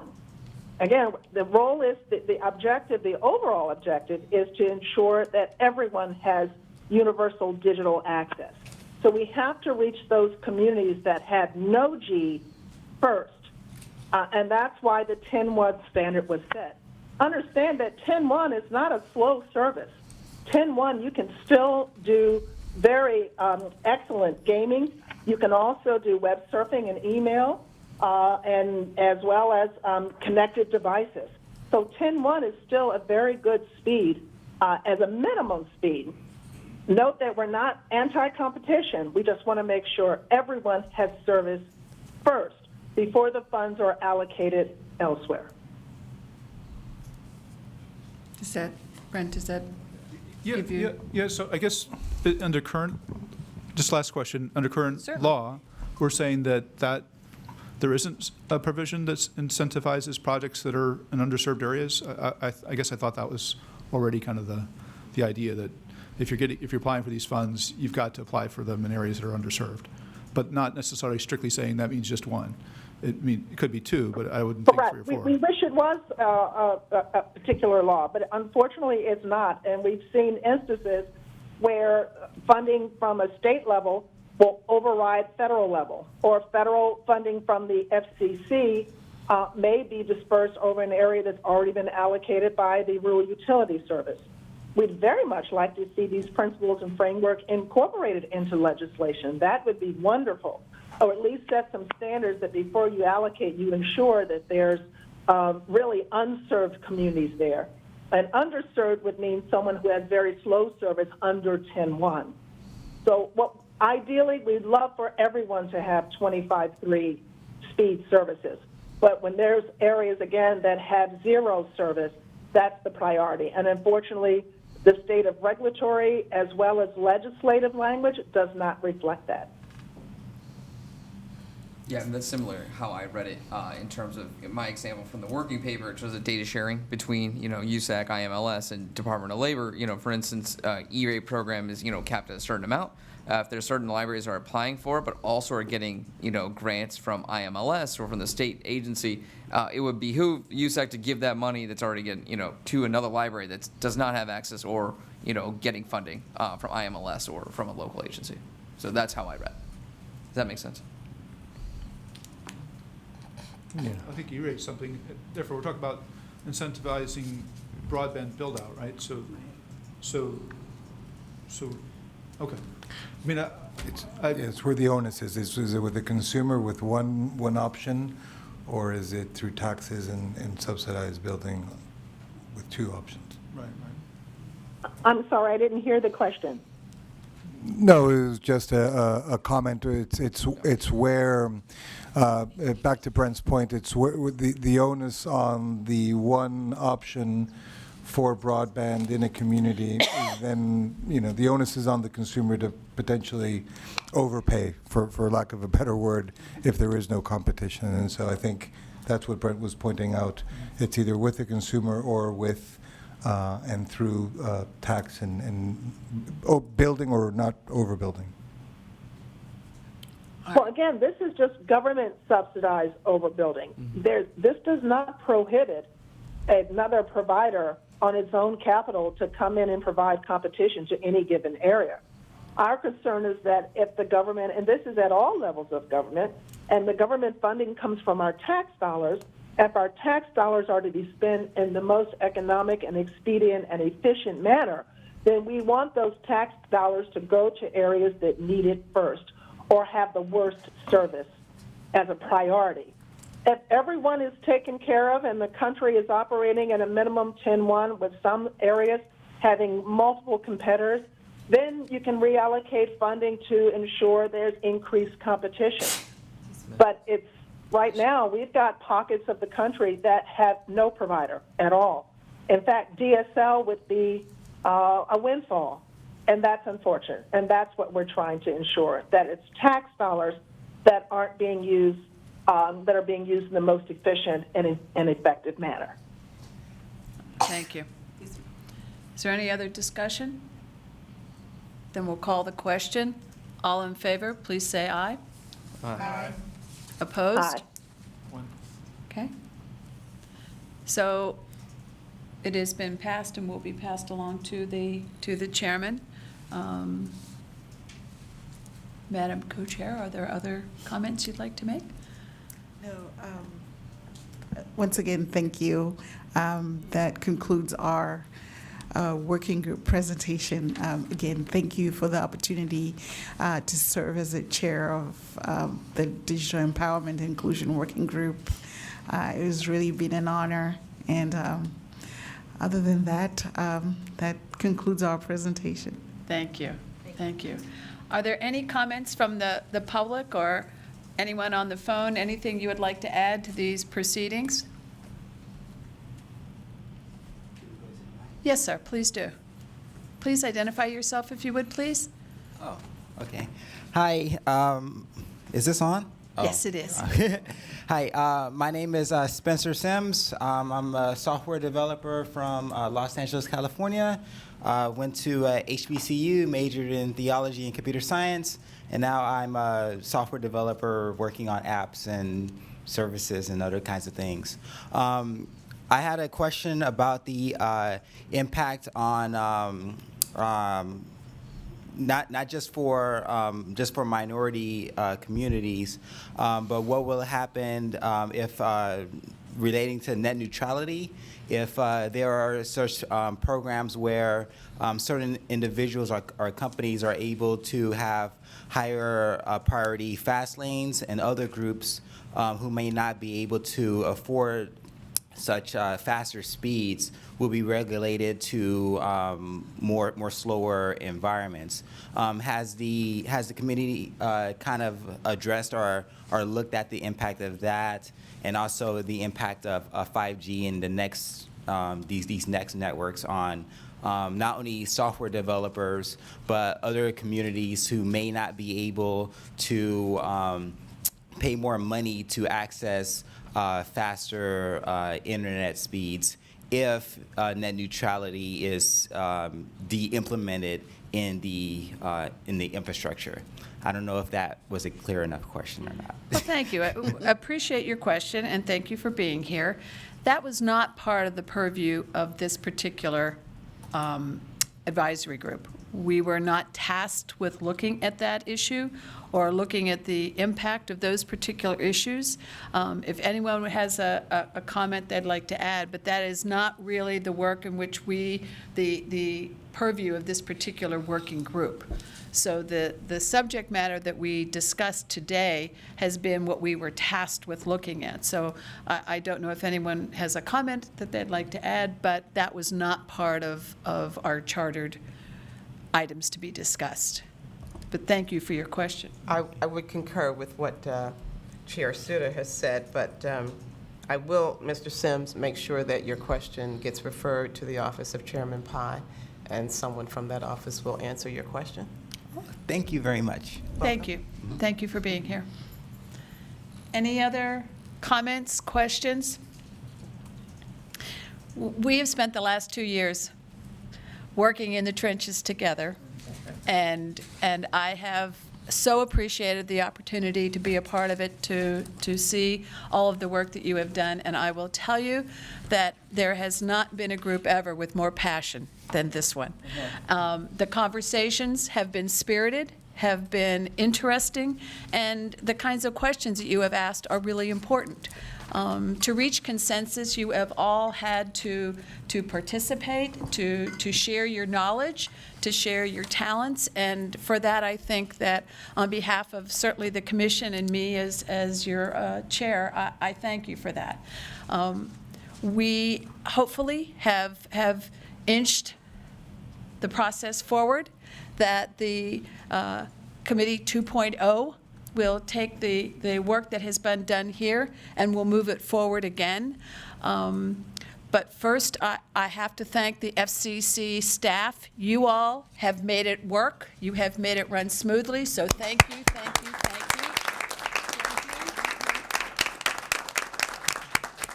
you. We have had a smooth room that worked, and you've set up tables for us for conversation, for lunch, and we are so appreciative of all your efforts. So thank you, thank you, thank you.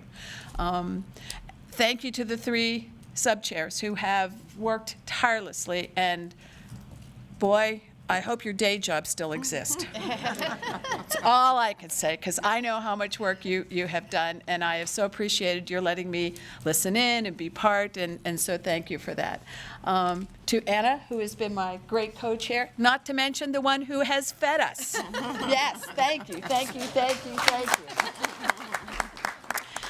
And Brenda, who in the middle of having a baby is still with us, and you know, with more than one. Thank you, Brenda, for from a distance always being a part of it and contributing and being part of our guidance. So thank you so much for that. You're welcome. And last but certainly not least, our fearless leader, our guidance, our keeping us on track, keeping us on time, and always making us do our best work, to Jamila. So thank you. And most especially, thank you to Chairman Pai. The fact that this was an important issue for him, that he continues to have a vested interest in making this a much more representative industry for us all, is something that I appreciate personally, and I know we all do. So thank you to the chairman and to all the other commissioners who have supported us. And once again, we have concluded early. Thank you. Yes, sir. Certainly, sir. With your permission, I would like my colleagues to thank you for your fine service as our chair. Thank you so much. Very kind of you, sir. It has been my privilege and my honor. Thank you so much. And I give you 9 minutes back. Thank you.